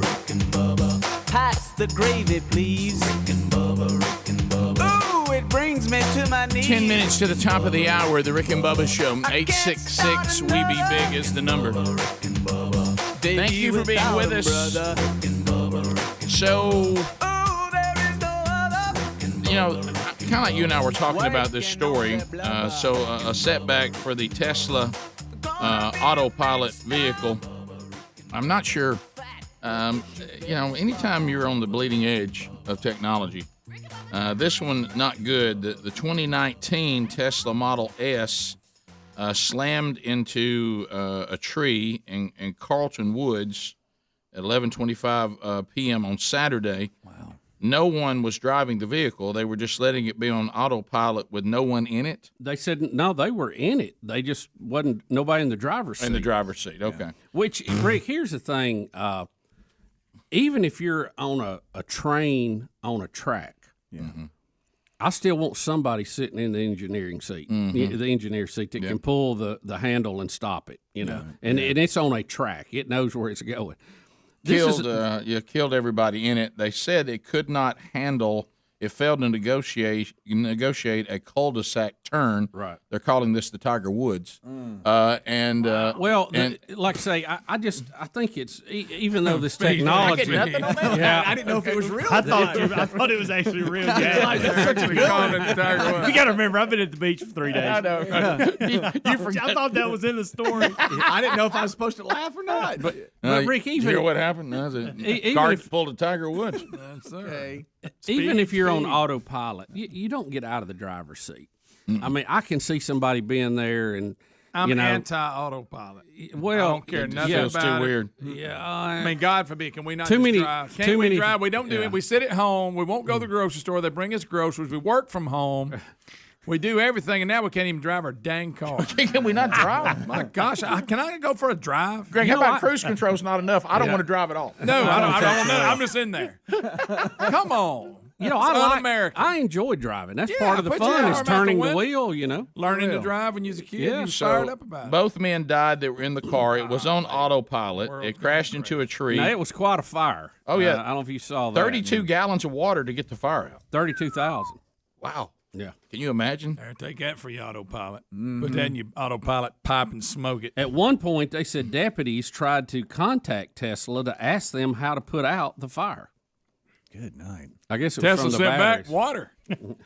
Well, you know, Bubba, because at first I would be like, if fire people, if Dry water. if professional firemen are calling you asking how to put it out, Yeah. that means that there was something unique to the type of fire, which may be something we need to think about with electric cars. It wouldn't go out. Hey, their fires are not like gasoline fires. I mean, my look, I get autopilot. He's not a very good pilot. Get a That's reject. horrible. I mean, it's a terrible story. I'm what if not you paid making fun of it, but $80,000 for that? I don't want a car driving itself. I don't want that. I don't want to own one. No, I don't want anything to do with that. You know, now, when they say they'll parallel park on their own, that's I've seen intriguing to me a little bit. Those are like common in a lot of cars. But, you know, driving down the road, there's just too many things on the highway, too many variables. Greg, here's the thing. It's just weird. Greg, if I don't want to drive, then I'll get on a bus or I'll call Uber. Absolutely. Or I'll take a cab. There you go. Yeah. How about this? But I would, want somebody driving. Rick, I'll ride Marta in it. Right. If I Of course, now with the exception of Tiger Woods, I don't want to ride with him. no, his driving record. Now, if I'm not mistaken, there's also a version of the autopilot you can engage while you're driving, and it will tell you if it is questioning your move. In other words, if you start to change lanes and somebody's too close, it'll say, "Hey, you know, are you sure about this?" Well, you know, we got now like My car does that now. the high country. If you on the cruise, if you get too close, it'll back it off, and you even have a setting where it'll keep you in lanes. But I guess I didn't realize how bad a driver That's a big I was. bip If I to could me. beat me to death, I just turned it off. Yeah, me too, Greg. But I'm just saying you're right, and I love like the light on your mirror that lets you know people in your blind. Yeah, I do. I like Those that. are a good thing. Yeah, I'm pro that. Well, like I say, my truck will slam the brakes on. Unfortunately, sometimes it thinks something's behind us when it's not. If you get something like a little hole drop off, so it'll slam. I'm like, man, hey, ain't nothing back there. Keep on. And what about your vibrating seat? Lets you know something's around you. Well, you know, one time I couldn't get out of the garage. It kept thinking I had something. I don't know what happened. I couldn't get out. Had you pinned down. Is it easy to disengage that feature? It is. Yeah. So I'll feel a vibrate on my seat, and I'll look at my camera, and there's Buddy over there beside me. Yeah, I down the driveway. I disengage. I disengage the lane thing immediately. Yes. Yeah. Because it's too sensitive. It'll wear you out. It's too But sensitive. I do like the light if it thinks somebody's too close. No, to that's try good. to change. That's good because you That's still real got good. blind spots. Well, for Elon Musk, that was a negative, but they also had a positive. SpaceX got the contract to actually put the Artemis astronauts on the moon. Did you see that? No, I didn't. Yeah, they're going to get to build the new lunar module or whatever they're going to end up calling it. What is that? That's the new Apollo project, the new thing to the moon. How about I know this? what it's called.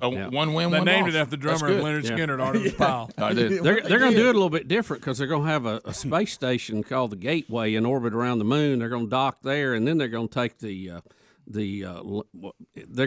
they said they're going to use a version of the Starship. Now that's the one they've blown about 10 of them up in Texas. Right. I hope they do better than they did on the autopilot. Yeah. For real. Well, they have wins, and then they have losses. I guess if you're out there on the bleeding edge, you're going to have that. All right, good news. Here's more updates, especially on vehicles. And if you don't feel dumb enough in a smart car, GM says here's something you could look even more stupid in, and that is their Rick, what is that? that is their $4,400 electric convertible. Let me see this thing. It looks like a little. It's a toy. It looks like the little car kids ride around in. Yeah. You know, when the Power wheels, first whatever it's called. thing they get, and you hook a little battery to it, and they Little drive Jeep. around the yard. Somebody says I'm not embarrassed enough about being in the smart cars. Anything dumber than this? Yeah, let's get an electric. It costs less than a smart car. four-wheeler. Yeah, somebody said. Yeah, I mean, you can't get a four-wheeler. I'd love to see you will in the parking deck in that.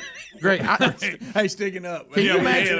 You look like Jaws from like James Bond when he had his head out the sunroof. Yeah. It looks like something from the carnival that kids ride in. Can I It tell you, really does. Can I tell you something? Yeah, Greg, you sent. I do want to see one though. Well, You there's know, one right there. I doubt I can get in it, but I'd like to see one. You know what it's like? You fully expect to get in it, and there be a steel beam down the middle of the road to keep you Clank, from, clank, clank, like yeah. you would be at Disney World or at Six Flags.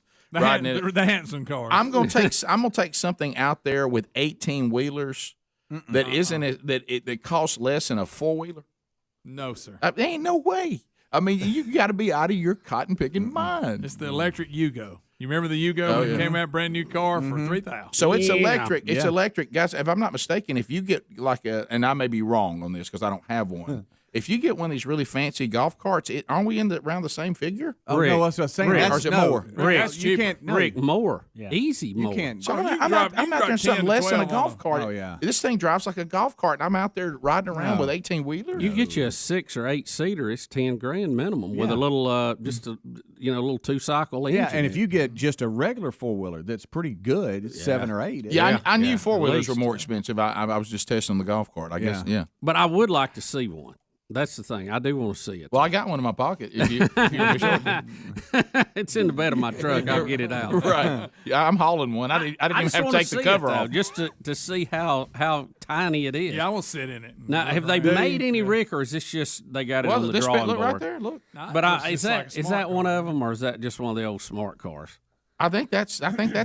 I think that is Well, it looks a lot like the old It one. looks a lot like it. Yeah. Y'all, those smart cars. I see them on When the I road. pass them on the road, just I get almost- tickled. Yeah, I do too. You talking about something that's misnamed? Listen, I pull up beside always him in think- that high country Silverado. Well, I'm always enjoying the scene of who's in them. Absolutely. I'll study it a minute. I got to get up and look. I won't look at him and, go, so and you their will bumper that. stickers, because I promise you they got one. Right. Yes, yeah. sir. Bubba, you and I, in these lift kits that Hendrix got us in, we can go right over one. Yeah, not even I may have one stuck on the Jeep, not know it. Right. Good night. Oh, look, and then there's the Griswolds underneath my lift. Top of the hour. Rick and Bubba, Rick and Bubba.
6 minutes past the hour from the broadcast plaza and teleport.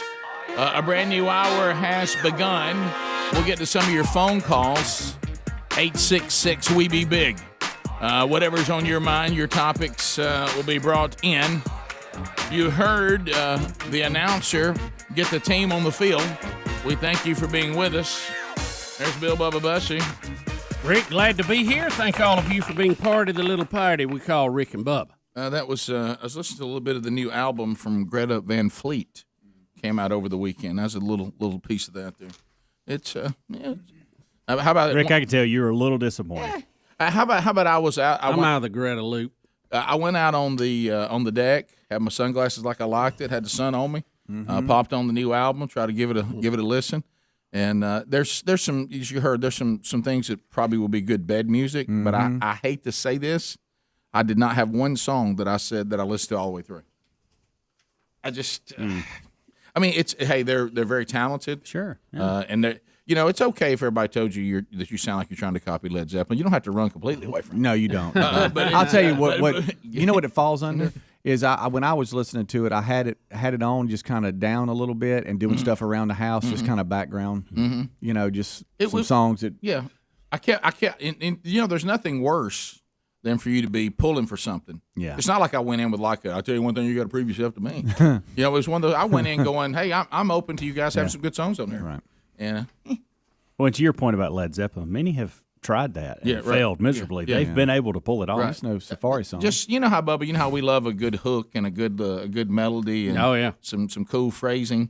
And this guy his ability to sing is incredible. How high he sings, but it's I mean it's one of those things. Have you ever seen something go? Now that right there requires a lot of talent. Yeah. But I don't really want to listen to it riding in my car. You know, I mean, it's. I need something that's a little more of a toe tapper. I like that. But, Bubba, listen to this, and I don't know what this means. And this was something that was sent to us by the audience because this person has made a bold claim, and they don't give much detail, but I think it's worth maybe to start the process of this ongoing search because here is a person named Jacob Flanagan. And listen what he posted on his Facebook page over the weekend, and listeners are sending it to us. I've come to terms that I'll never know anyone who is a bigger Rick and Bubba fan than me, and I am okay with that.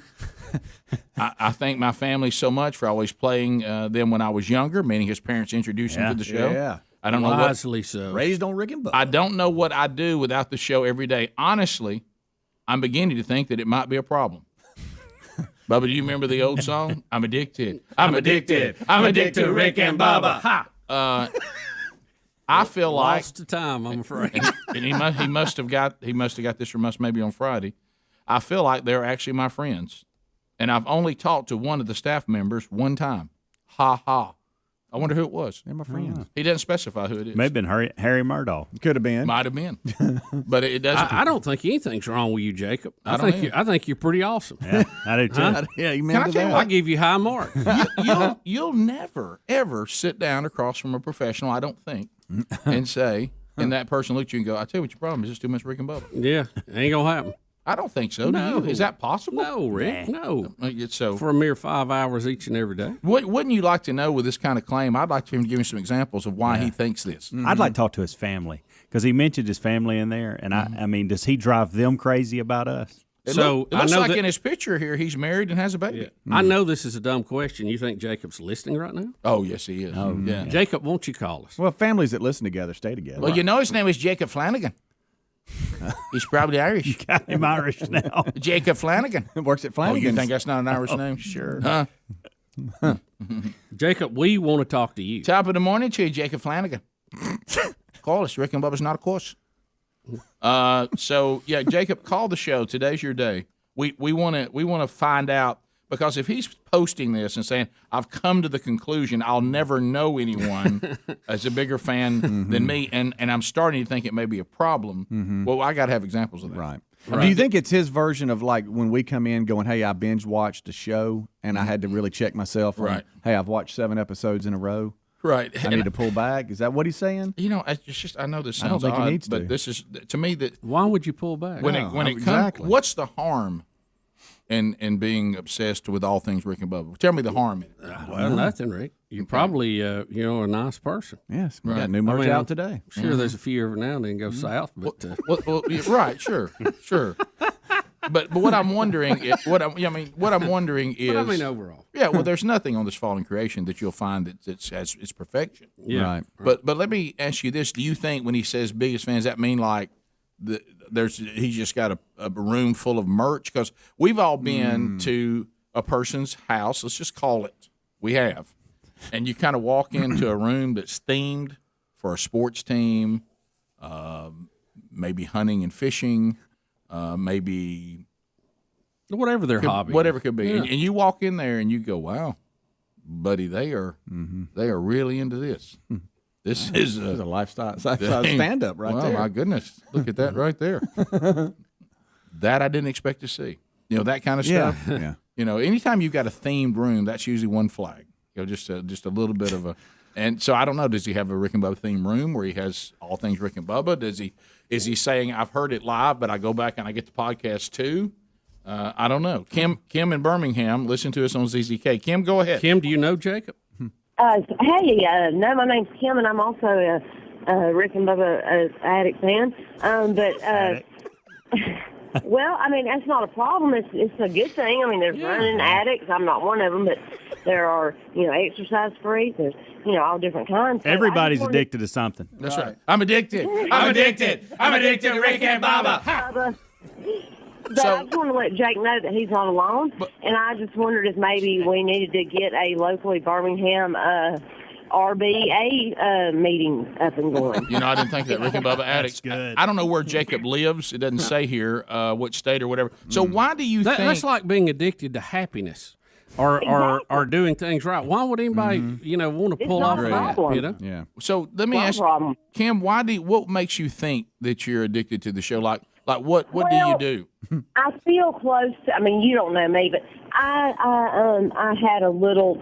I've seen you vaguely, and your wife and your oldest son, and so when he was a youngin'. And was in daycare, and so I kind of feel a little bit attachment there. I mean, not like a weird attachment while we're besties or anything. I don't have hashtag, best friends or anything, but I do feel a connection. I've listened to y'all since y'all were in Gadsden, and so I've just grown up with y'all, really, and we're still growing up, but I still feel 18. But and Speedy has matured so much. I mean, I heard I'm gonna tell you, I have to be honest. I did stray away for a while. Went strictly talk radio or 93.4. I'm sorry. I'm not endorsing them. I'm just saying that's all I listen to. And the other morning, my 74-year-old dad's also a huge fan, and he had it on, and I about died on the way to work laughing so hard, and I forgot how awesome y'all are.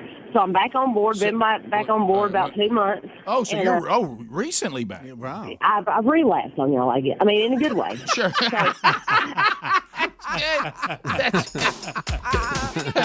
relapsed in a good way.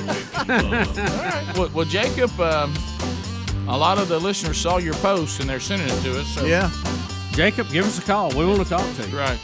Now, I don't know, what your routine is, but we know you'll hear this at some point.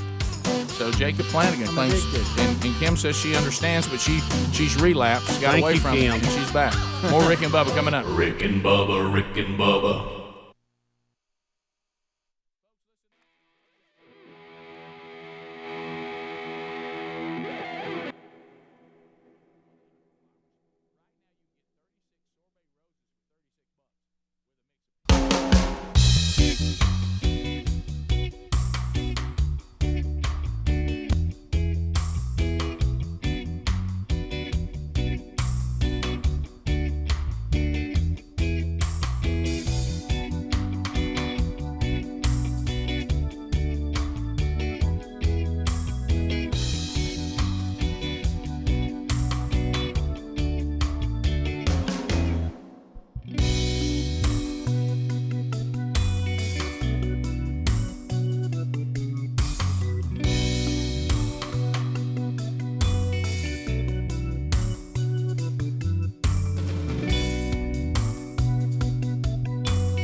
20 minutes past the hour. How about it, Rick and Bubba, starting another week? All right, we got a Facebook post that listeners were sending us from a man named Jacob Flanagan. It says, I don't know a bigger Rick and Bubba fan than me, and I wonder, is this a problem? And this has spawned some interesting calls, like the one from Gulf Shores right now, listening to us on Sunny 105. Edward, you can get into it, 866-WE-BE-BIG. Edward, go ahead. Man, I'll tell you what, I'm listening to y'all every morning. Thank you. And it's everything. It's not just the funny of the show, it's the Christian aspect. Everything about it makes me feel good. And when I miss it, I'm just in a bad mood. That's important. So you're saying that this show, it's part of your health regimen. It's like Spark for me. Yeah. Yeah. Yes. If coffee in the Big Show. Yeah. All right. Okay, coffee in the Big Show. I love like it. Yeah. Speaking of that, we have a new mug. But anyway, the Rick and Bubba University alumni, which sounds like you would qualify. But so you're saying the show itself, when it's not in your day, the day doesn't go as well. No, it's mental. Okay. And I could be mental. But the show is absolutely wonderful. And the view and the points that y'all point out, I mean, I'm right with you on it. I mean, I stand up and vote for you for whatever. Well, thank you very much. That's very, very Thank kind you. of you. Man, that's this is the kind of stuff that helps. Hey, the alarm clock feels different when you get calls like this. And I started to say, Thank you, Edward. I don't know if people realize that calls like that is what makes you roll out of bed when that alarm goes off, because that is the biggest battle every day for me personally. And I'll tell you why, because I don't. Oh, it's a battle. I'll tell you why, because I don't want to be needy. Right. But when you work in the kind of medium that we work in, it's not like being up in a room where people give you instant feedback. Right. I mean, we throw stuff out there, and it's just we have no idea. Say the Mike Leach interview. Yeah, like the Mike Leach interview. We didn't know what it was like till we went out there. I mean, I enjoyed it. I did too, but we don't know. And then you get a little feedback back on it, good and bad. And I didn't think the one guy, had to be as graphic as he was in his description of not liking it. Right. That was quite graphic, and he later said he probably went a little far with it. But anyway, I feel like he may have been an Ole Miss fan, Rick. Yeah. Well, he gave me the breakdown, and when because I asked him to be specific, and he was. Let's go to Bubba. What is it with people with the last name Flanagan? I mean, the Flanagan family is on fire. This guy says he's in Missouri, but he's a Flanagan, and he thinks he has the same issue. Roger, welcome. Yes, sir. Top of the morning to you. So Roger, you too seem to have somewhat of an obsession with the show. Well, I drive a truck for MTS between Sikeston and Charleston, Missouri, and I go from Bertrand to Indianapolis, so I listen to the TuneIn app about 6 days a week. Come on. Love it. Yep. So do you sense, and this is the key to being a casual listener to being, an addict of the show, or as the business calls it, a P1. Do you feel like you have to have it every day? I mean, you have to have the show. That's the first thing I do when I turn on my truck. As soon I link my phone to the radio, and I listen to the TuneIn app. And let's go. I'm gonna tell you every day. All right, Here we go. And your last name really is Flanagan? Yes, it is Flanagan. Wow, Flanagan. That's great. Thank you so much. Wow, that is awesome. Somebody get a liner together. Number one with Flanagan. Hands down, number one. All right, so let's go to 3 out of 4 Flanagans agree. Yeah, something like that. That'd be good. That's good. There's always that one. Mary in Florida. Mary, go ahead. Hey. Mary, it's Marty. I'm sorry. Marty, you go ahead. Missing a T. Well, this is a spiritual application to Jesus Christ, but it can apply to whatever. Be careful on these comparisons. That which you cannot fast from owns you. Okay. So if you can't fast from Rick and Bubba, they own you. Okay. Little G. Are you able to become a fast? god. Are you able to fast from the show, sir? Me, It's tough. You know what? You know what? I'm glad of that. I'm glad of that. It really was. That is so good. Staying in Florida. This is so much better than I thought it was going to You be. know, you knew this show would be loved in the free state of Florida. Yeah, of course. Florida. Go ahead, Pamela. I'm an addict. I need help.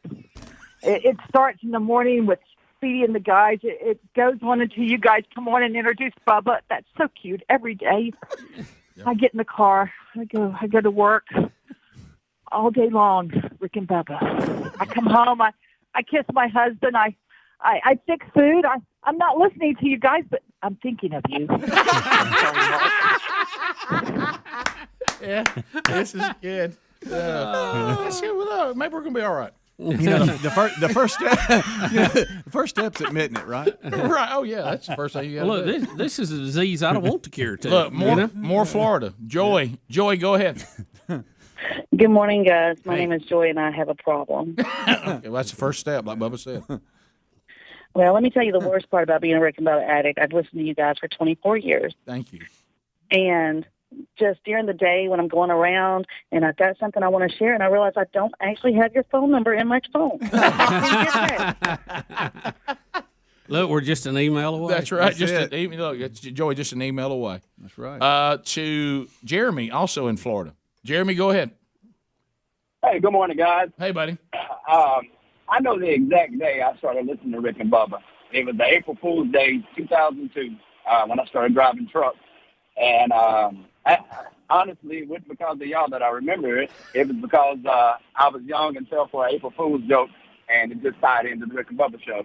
But I'm also an addict, but I'm also a seller. I tell everybody about it. Next to Jesus, I tell them about Rick and Bubba. That's good. That's the two things you're supposed to tell everybody. That you got it. That is now, I got to ask you about the April Fool's joke you fell for. There was a sports show that came on after y'all's show, and they said that the SEC and the ACC had combined to make the first super conference, and I was texting all my kinfolk, we're big football fans. I was like, I can't believe this. And then, of course, I was green and fell for it. But I just got married in March the 11th, but my, at the time, fiance bought me Rick and Bubba merchandise, and she's from the Keys, never heard of y'all, but I told her about it, and she went out and bought me merchandise, and I knew she was the one. How about that? That's nice. And you still wear it proudly, I hope. Yeah, right now I got the with my shades. I got the I don't know what it's called, the thing that keeps on the back of your glasses. Oh yeah. Oh yeah. See, that's somebody's all in. If you're holding your glasses with the Rick and Bubba, whatever that thing's called, then yeah, they don't know about it. How about this? When you're dating somebody and you're asking the question, "Is this the one?" and then she comes home with that, and brings that to you. I mean, that's a sure sign. Some people, all boxes are checked. Some people call that confirmation/affirmation. Right. Abby in Gadsden. This is an interesting. I just point. call it a good call. Abby Z93, where it all began. Abby. Go ahead, Abby.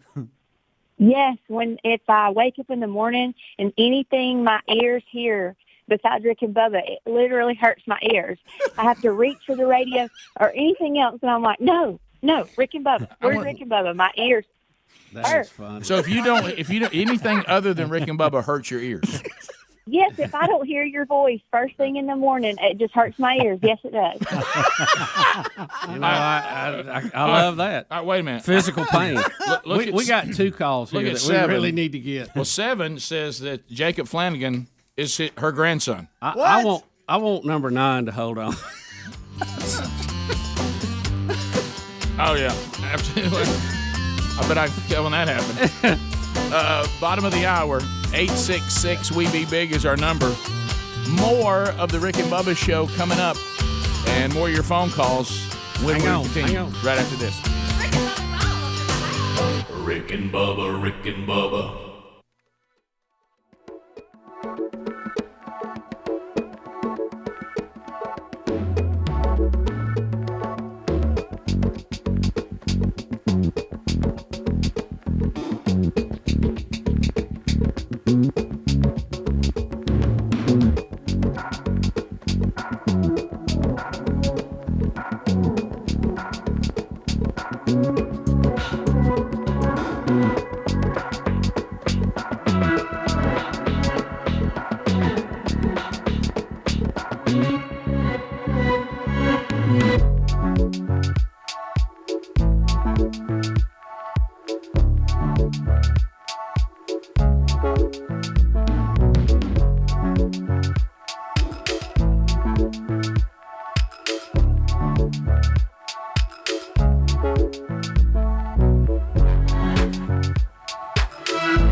To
the phones we go. 35 minutes past the hour. The Rick and Bubba Show. And this all started when Jacob Flanagan put a Facebook post saying that he thinks that he's come to the conclusion there is no bigger Rick and Bubba fan than him, and he doesn't know whether that's problematic or not. And I think we have him and his grandmom, but we want to start with Rick first and work our way to them. Rick, out of the great state of Alabama. Welcome, buddy. You're on the show. Go ahead. Hey, first-time caller, and maybe my last time. It took me 30 years to get to the point that I could talk to you. But you come bopping in the shop one time after I towed your truck in.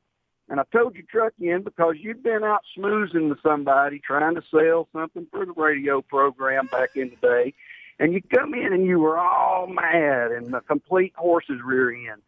And you were all upset, and you demanded your truck back, and then I told you how much it was going to be, and then you kind of put your head down, and you became a little more humble. And I ended up giving you the tow bill, and it took me 30 years or plus, 30-plus years to get to where I could listen to you. But my wife says, hey, I listen to Rick and Bubba every day. And I said, I'm not listening to that guy. I don't want to hear it. And now here I am 30 years later. I wake up. I'm self-employed. I can't wait to get in the vehicle so that I can turn you guys off. Well, thank you. And I'm still pretty upset about that. Well, Rick's still mad about you towing me. I'm still mad about the tow. So now let me ask you this. Paid. I never got paid. So if it's 30, that must have been speedy. If it was 30 years ago, that means it wasn't the Rick and Bubba Show. Was I working by myself then? You was at K98 in Oxford. Okay, yeah. Well, look, let me tell you. We call that pre-Bubba. Can I tell you this? In pre-Jesus. You parked your truck. You parked your truck where the gas truck was coming to bring fuel to this service station. So the service station had to have your truck towed out of the way so they could get gas. Well, here's the thing, Rick. I'm sorry about that. I'll tell you this. If it goes all the way back to that, I don't remember it, but there's a lot of things I don't remember for those years. That was before I was redeemed, and you're right. I was a walking, talking jerk. So, how about this? By the way, that was before I became a Christian also, both. Yeah. So, it's all good. Amen. Well, look, I appreciate you. I'm glad you worked through it, and I'm glad you've enjoyed the show, and I apologize for my behavior. And Rick, I'm just glad you hadn't told me yet. I enjoy listening. Thank you, buddy. I appreciate that very much. And all right, so I think we have Flanagan's here, Bubba. Do you want to start with Grandmama first and work our way to Jacob? Yeah. All right, let's start with his grandmother first. Joanne, we actually look like we have Jacob now on the and look where he's from. What's up with us in Florida? Wow. But anyway, you mean the free state of Florida? He lives in Pensacola. Okay, all right. So let's hear your version of him, and then we'll talk to him. Do you agree with his assessment that he is the biggest Rick and Bubba fan on the planet? He has to be. That has come down through the family. We listened to you in Gadsden. My family did back in the day. And the kid's grandfather was a police officer in Gadsden. They played softball against Rick and Bubba's team. I think scores were fudged a little bit back then. The kids didn't come to see Rick and Bubba lose. Never forget that. That particular game, maybe so. True. Yeah. This is true. Everybody went home happy. That's right. And I have 3 little Flanagans who are no longer little. Matter of fact, I had sent this story to Helmsy this morning because he knows where it came from. Jacob's. Yeah, he knows Jacob's dad. Oh, really? I do. Yes, Patrick Flanagan. Oh, I do know Patrick Flanagan. Yes, How about Patrick him? Katie I Kelly. never even put that together. Come on, Helms. Yeah.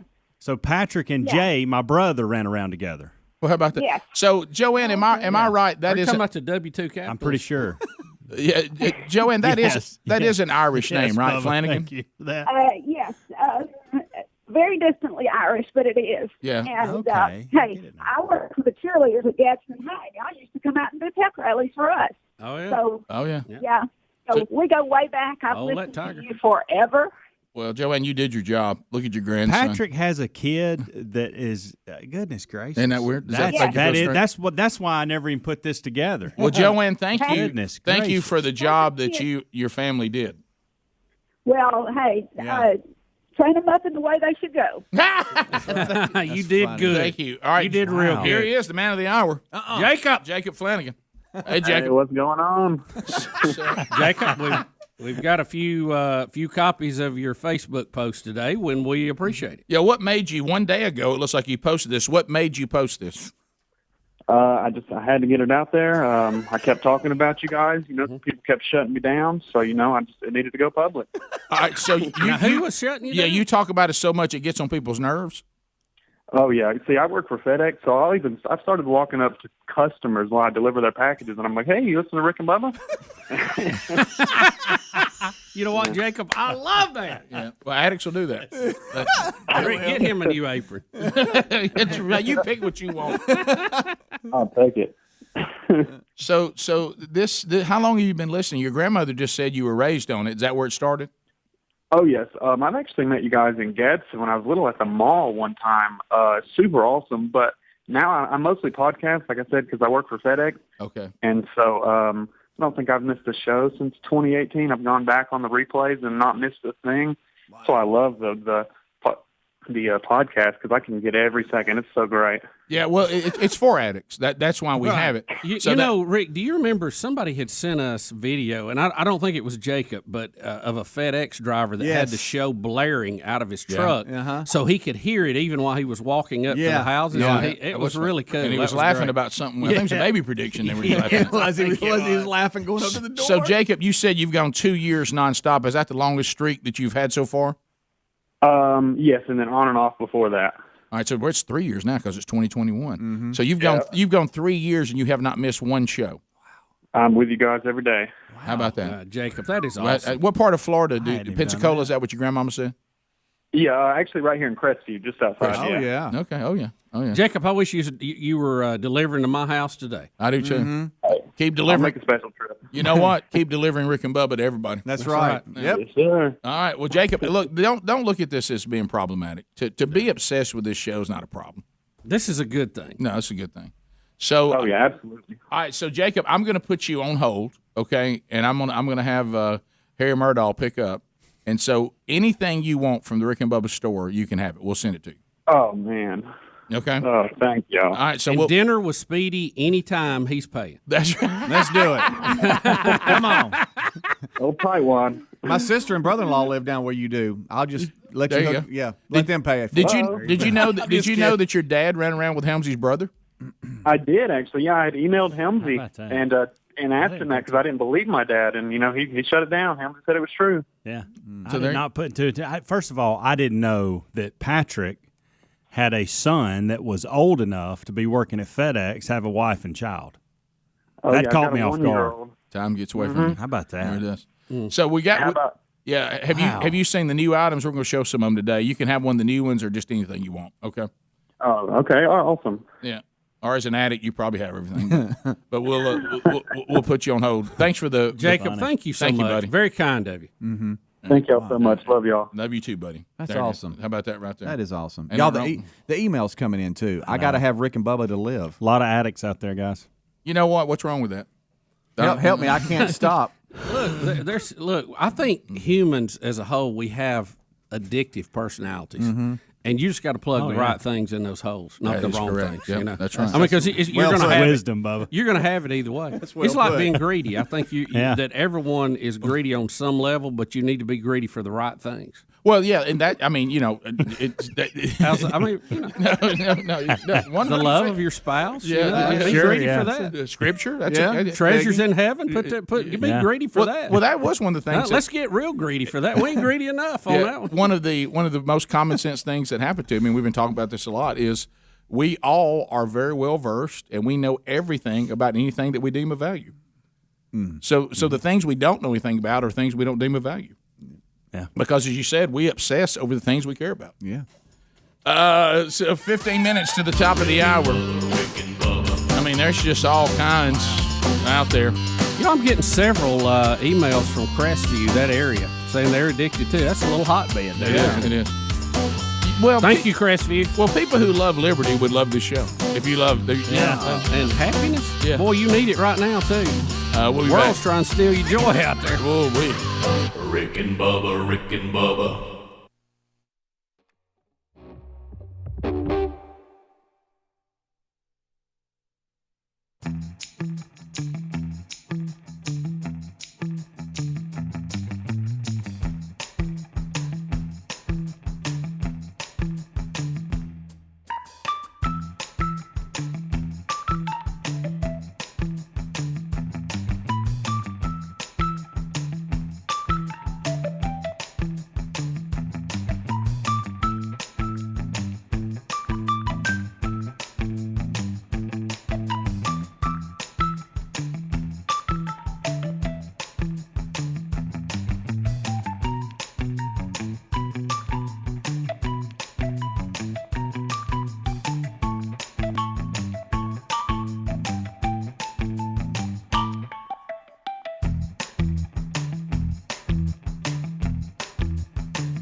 Bubba Show. 866 We Be Big is our number.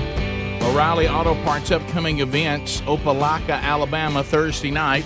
The home of I-92, WLWI. Man Church with Charles Billingsley and the entire band live in concert. I'm honored to be speaking there Thursday night, and man, we'd love for you to be there.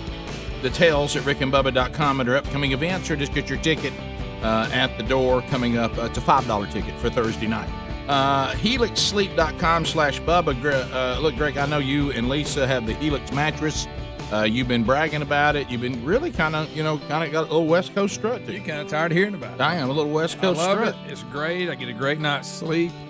Custom made just for me and the way I like to sleep, Rick. That's right. Fill out that roasted little questionnaire there, and it's custom made. They'll tell you the one that fits your needs, and it'll come to your house in a box. You open it up and cut that pack and watch that thing inflate. It's pretty impressive. You kind of got tired of having to adapt to the way somebody just a one-size-fits-all mattress. No, that's right. It's custom made. You can get yours now by going to HelixSleep.com/Bubba. Let them know whether you like, soft, medium, firm mattress. How do you sleep? On your back, on your side, on your stomach, a combination of some of these. And they'll customize the Helix mattress to the way you sleep. And they'll send it to you. You get a 100-day free trial to make sure you love it. And if you use HelixSleep.com/Bubba, that's going to save you $200. And I told you that a friend of mine is the kind of person that takes all these offers and tries everything that people say you can do, a 100-day free trial or whatever, or 90 days. And he said, I'll take it because if I send it back, there it is. I'm out nothing. And he said, I did all that, and the Helix was by far the best. There it is. So there you go, HelixSleep.com/Bubba. Ship it right to your door and save $200 by using that URL, HelixSleep.com/Bubba. There's also a link at rickandbubba.com right there under the sponsors button. Can I read you this email real quick? Yes, I've got some good ones too, by the way. Good morning, Helms. I never miss them into the show. I'm an addict. I didn't realize I had a problem until I had a mishap at the house one day, and my 5-year-old son called me a bip.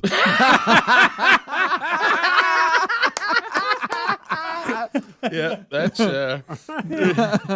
that tells you all that you need to know right there. That is funny. So, and then there's just see. There's so many here. Good night. My friends and family have staged an intervention with my problem with Rick and Bubba. They tried to claim I'm a Rick and Bubba addict. I told them I can quit anytime I wanted to, and they said that's exactly what an addict would say. Yep. He said that's just dumb though because addicts can't quit. So, I'm looking at this right here. Boy, there's a lot of them out here. Yeah, funny stuff too. Yeah. You guys are very creative, Yes. especially for a Monday. If I wouldn't expect this till Thursday. If I don't have y'all and BuzzBox Coffee to start the day, it's a bad day, not just for me, but everyone I come in contact with. I ignore calls from my kids. If they call me between 6 and 7, I tell them to text only if you have an emergency. So there you go. Well, everybody deserves a little time to themselves, Rick. Yes, I guess so. All right, so look over here. I mean, I see one that's led to violence. What? Well, it's a guy named Jordan. All right, Jordan, fire it in there. All right, Jordan, tell us what happened. Morning, Biggins. Hey, buddy. So I'm gonna get to my addiction story quickly, but first, y'all ever seen the movie The Fan with De Niro and Snipes in it? Oh yeah. All right, I'll say there's a lot of stories out there about weirdos who were somebody's biggest fan trying to take a shot at them. So watch your six. I know. Watch your So, six. Gosh, that's good. It all started. I can remember as a boy sitting on the floor in my Batman pajamas at the coffee table, eating a bowl of Honey Nut Cheerios. Me and my dad watching y'all on Turner South. It goes back that far. Wow. Now, all that to tell you this, all it took was a little taste, Rick and Bubba, and before I knew it, I'm a grown man walking down a dark alley to try to buy a best of CD out of a guy's trunk. I don't have money, though, because I'm so strung out. So I pull a sharpened spatula from under my jacket, stab the guy in the leg, grab the CD, and run off. I'm strung out, man. I'm strung out. Yeah.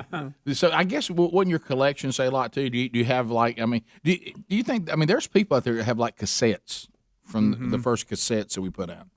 I remember one was called "Pass the Gravy, Please." What was the other one called? Do you remember? I got it in my office. I'll go look. Yeah, I got the list, yeah. and I may have it. Yeah. Does it got stay in several it? of them in there. No, that was the CD, wasn't it? That was the CD. Yeah, I don't know. CD. That was the yellow CD. Let's go to Mason and Arab. Mason, welcome to the program. Go ahead. Hi, guys. I'm a big fan of the show. I've been listening for about 3 years. I love what you guys do, and I love listening to the best of us. Well, thank you, buddy. So that's 3 years of your life. How old are you? 11. Right, that's a pretty good chunk. That's a Yeah. pretty good chunk. It is. So when did you start listening? I guess when you were 8, Yes, sir. and you don't miss anything, including best of shows. Mm-hmm. I listen to the podcast archives. Okay, good deal. love High tech too. I like it. 11 High years tech. He's saying yes, sir. I Yeah. love this kid. That's good. You must have a great family, Mason. Your parents raised you right. Yep. Thank you. Even a thank you. Wow, even kind. So polite. What a pleasant change. I miss kind, respectful children. I do too. So good to hear one. You can tell that he probably hasn't been treated like he's the center of the universe. Yeah. Let's go to Mary in Pinson. Mary, welcome to the Rick and Bubba Show. Mary, go ahead. Hey, this is Mary. I drive a school bus for Jefferson County. I drive for Johnson Elementary, and there's no question. Any bus I have has a radio. It's Rick and Bubba. The kids don't like it. Too bad. Well, you know what? I like it. That's commitment right there, because you're doing it for their own good. You know, a lot of times, I mean, they may think it's not hip yet, and it might soak in on. I'll tell you, Mason wouldn't have a problem with it. That's right. Jane in Alabama. Jane, go ahead. Hey, Rick and Bubba. How's it going, Jane? It's going good. I hate to admit it, but while I'm watching kids during PE on the playground, I'm enjoying the warm sun and some Rick and Bubba podcasts. Oh, really? So earbuds in, nobody knows what's going on? Well, I don't do the earbuds, but I play it, and some of the kids walk up and go, "What's that noise? What are you listening to?" That is so And you know what you say? A little slice of heaven, kids. It is. And I feel like I'm that mom on the cat food commercial when she's sitting there and the kid says, "Mom, I fell," and she says, "Go get a Band-Aid." And then she's loving on the cat, and that's me, just enjoying the Rick and Bubba. And they say, "Well, I'm bleeding." I'm go get 2 Band-Aids. There you go. Well, thank you very much, Jane. I mean, that's this commitment today has helped me. I didn't know how this kind of foundation. This is a shot in the arm for a Monday. That's even better than a vaccination. How about this? If they the day they run us out on a rail out of the business, we'll record these phone calls and ride around listening to them. Mark this show, Speedy. Right. Yeah. So Okay. we're going to Make make sure it's on the server. Doug, I don't think it ties to what we're talking about, but I can't get away from I got thrown out of Buc-ee's. Doug, I-92. Doug, I'm willing to shift the topic for this. Go ahead. Yes, sir. Let me set it up for y'all. We were working down in Orange Beach when a hurricane come through, and there was no motels down there, so we were staying in Daphne. So I get up one morning, and I leave the motel, and I said, well, you know what? I looked up on the internet last night. I'm going to run by Buc-ee's and get me some breakfast burrito and a drink, look around. I got a bunch of stuff up in there. So I drive an 18-wheeler, but I left my trailer at the job site. So I'm bobtailing, and you pull in Buc-ee's right there. They got a big old sign right there that says no trucks. Right. Uh-oh. But I'm thinking, I'm bobtailing, so I'm not gonna hurt anything. You're not a real big old truck, right? No. I'm in a day cab, 18-wheeler, but it's a day cab, and so I pull in there and I park, and I take up one spot like I'm supposed to. I get out, I walk inside, and I got my breakfast burrito in my hand. I got 2, matter of fact. Then I fix me a drink, and then I'm looking at all the clothes and stuff in there. And then I noticed this guy following me around in the store, and I'm like, does he think I'm stealing something or anything like that? So I turn around, he's looking dead at me. So I said, hey, bud, anything wrong? He said, you driving that 18-wheeler out there? I said, yeah, I'm driving that bobtail out there. He said, we don't allow trucks like yours up in here. I said, well, you don't allow trucks like mine in the parking lot, huh? And I told him to hit the road. You're out. You're out of here. Top of the hour. Rick and Bubba, Rick and Bubba.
It is 6.5 minutes past the hour Rick and Bubba Show. Speedy, the real Greg Burgess, Helmsy, Eddie Van Adler, the gang, all here today.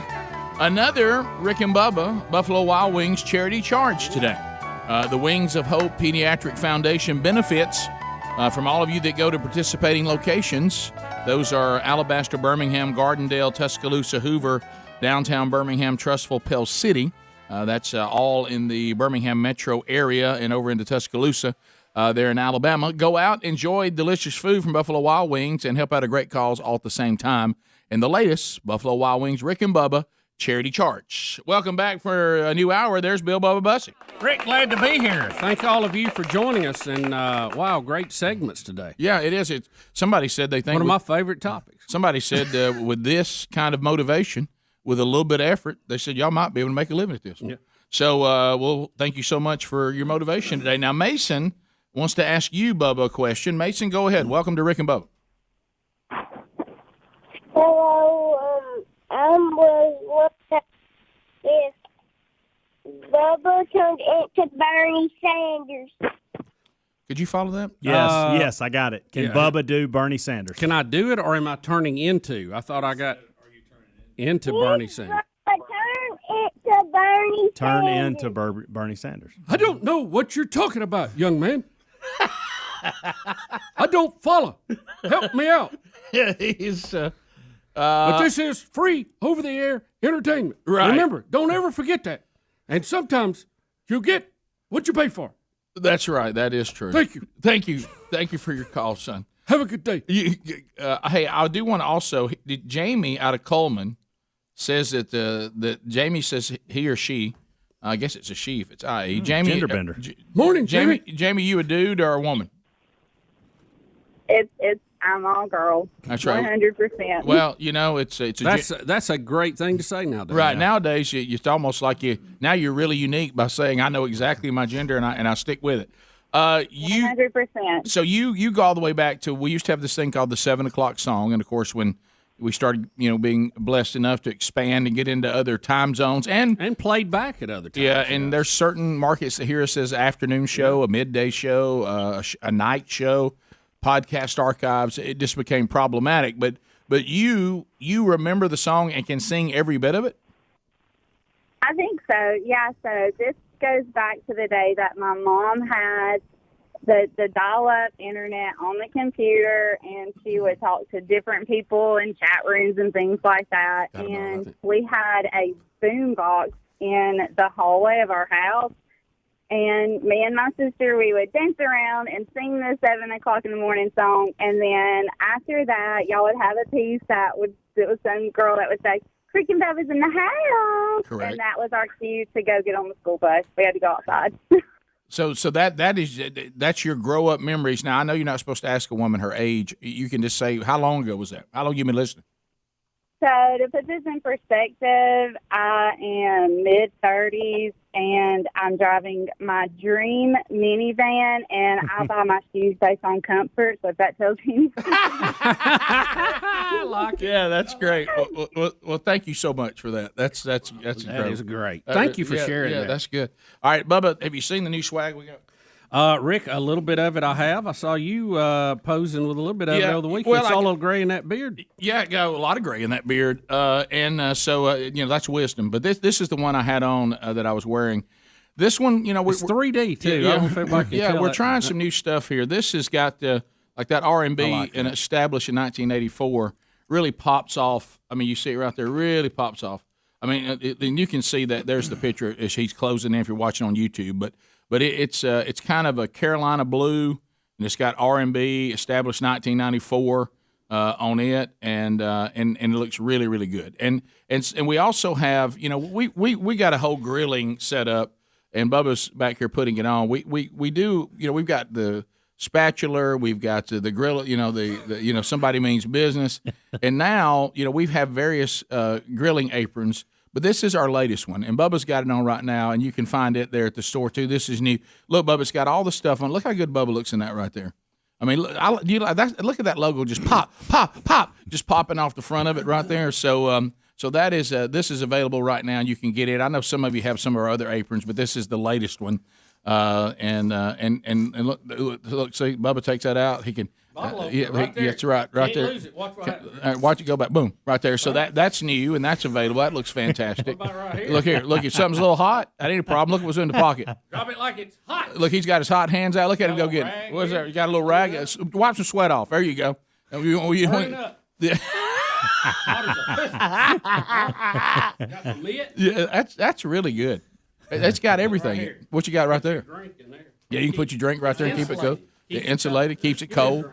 Yeah. Here, he put that in there. You want that? Right there? Put that in there, Bubba. He's serious. Look at it. He's got it. Look at him right there. Yeah. He's grilling. He's got a drink. Look at that. You can pop the top on it right there. Right there. You got the pop topper on the top. You want to put something there that requires that. Look at that, Bubba. You really show how these things work. Yeah. So that's new. And in our hunting line, we've got a lot of. There is. We've got the Hunter's Orange stuff. We've got the Sea Urn line. But here's our brand new camo hat, and I like these. You see, how it has Team Rick and Bubba in brown, but it goes into the camo. I mean, you can see it, but you can still use it. But if you see right in here, it's got the Team Rick and Bubba logo in there. It's a mossy oak. Bring it in there just a little bit. Now, see, that's where they actually Photoshop and put it on there. But what I want you to know is the real one I'm on here. See, it's sewn on there. Yeah. It lifts up off the hat a little bit. And that's a nice looking camo hat right there. Look at that. Thank you, Bubba. It's so hot. I need the oven mitt to hold. Yeah, there it is. So, and there's some other items that are coming. We've got the new Rick and Bubba University alumni out. I showed you the coffee cup earlier. A lot of you already responded to that. So those are new items, and new items are rolling out. And again this year, coming up Bubba, for wear it all day. Yeah, Bubba, I don't want you to take that off all day. I want you to wear it all day long. Right there. Quick draw. And Father's Day will be here before you know it, and we'll have another Father's Day box coming out this year too with some good stuff in it. So all those items are available right now at the store at rickandbubba.com. Oh my God. And there's more still coming. We got some. We had a little bit of a setback on one hat we're working on. No, just setback. Didn't turn out like we want.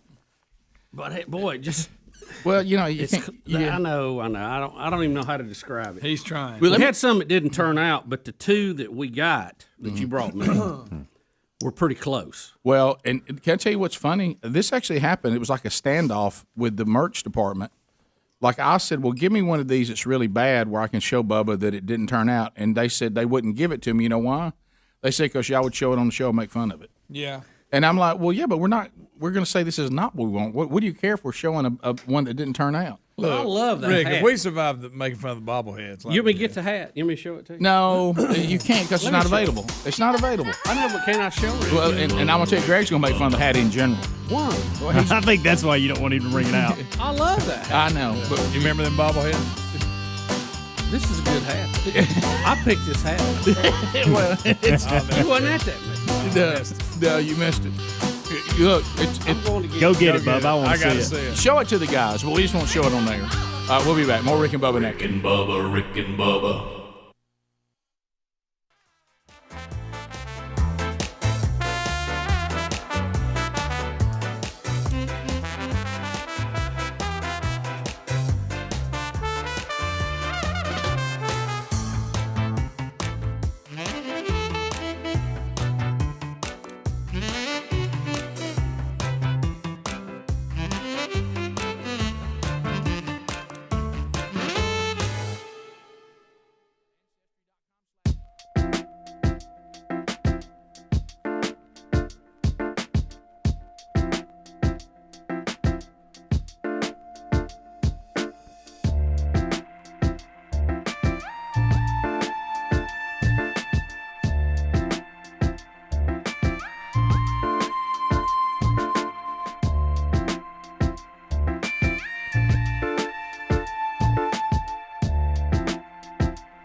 20 minutes now past the hour. Will of Meat back in play. Could happen at any moment. A new week. Glad you guys are here. We'll get to more of your phone calls coming up on any topic you want to talk about at 866-WE-BE-BIG. All right, so let's. We were watching this in the break, and we'll unpack it here on the show. Now, Helmsy, you just got back from vacation over about 4 days, maybe? Was it 4 days? Yeah. And you and your family went to some beautiful beaches there in Florida. Can you imagine if you were out with your family on the beach and suddenly there was a water landing of what looks like an old-timey kind of fighter jet? Yeah, kind of a World War II vintage. Yeah, a World War II plane comes right down and lands in the water. And I'm so thankful. I guess they could see it coming down because there's people in the water, and it looks like they did get out of the water. But I mean, look at this right here.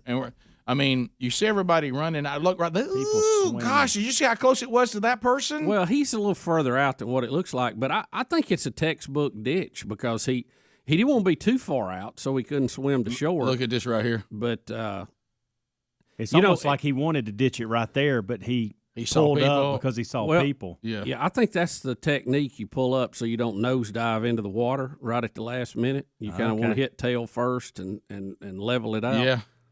But how about everybody walked away? So you got to call a good ditch. Yeah, I saw the. But what happened? Do we know what happened to the plane? I don't know. I was looking for the story on it. There's one shot here. Yeah, this one right here. Watch this little girl run like she's about to run in. Yeah, you see him run in, and then you see the pilot at one point actually gets out of it, and he's standing there on the wing. Goodness. But I mean that.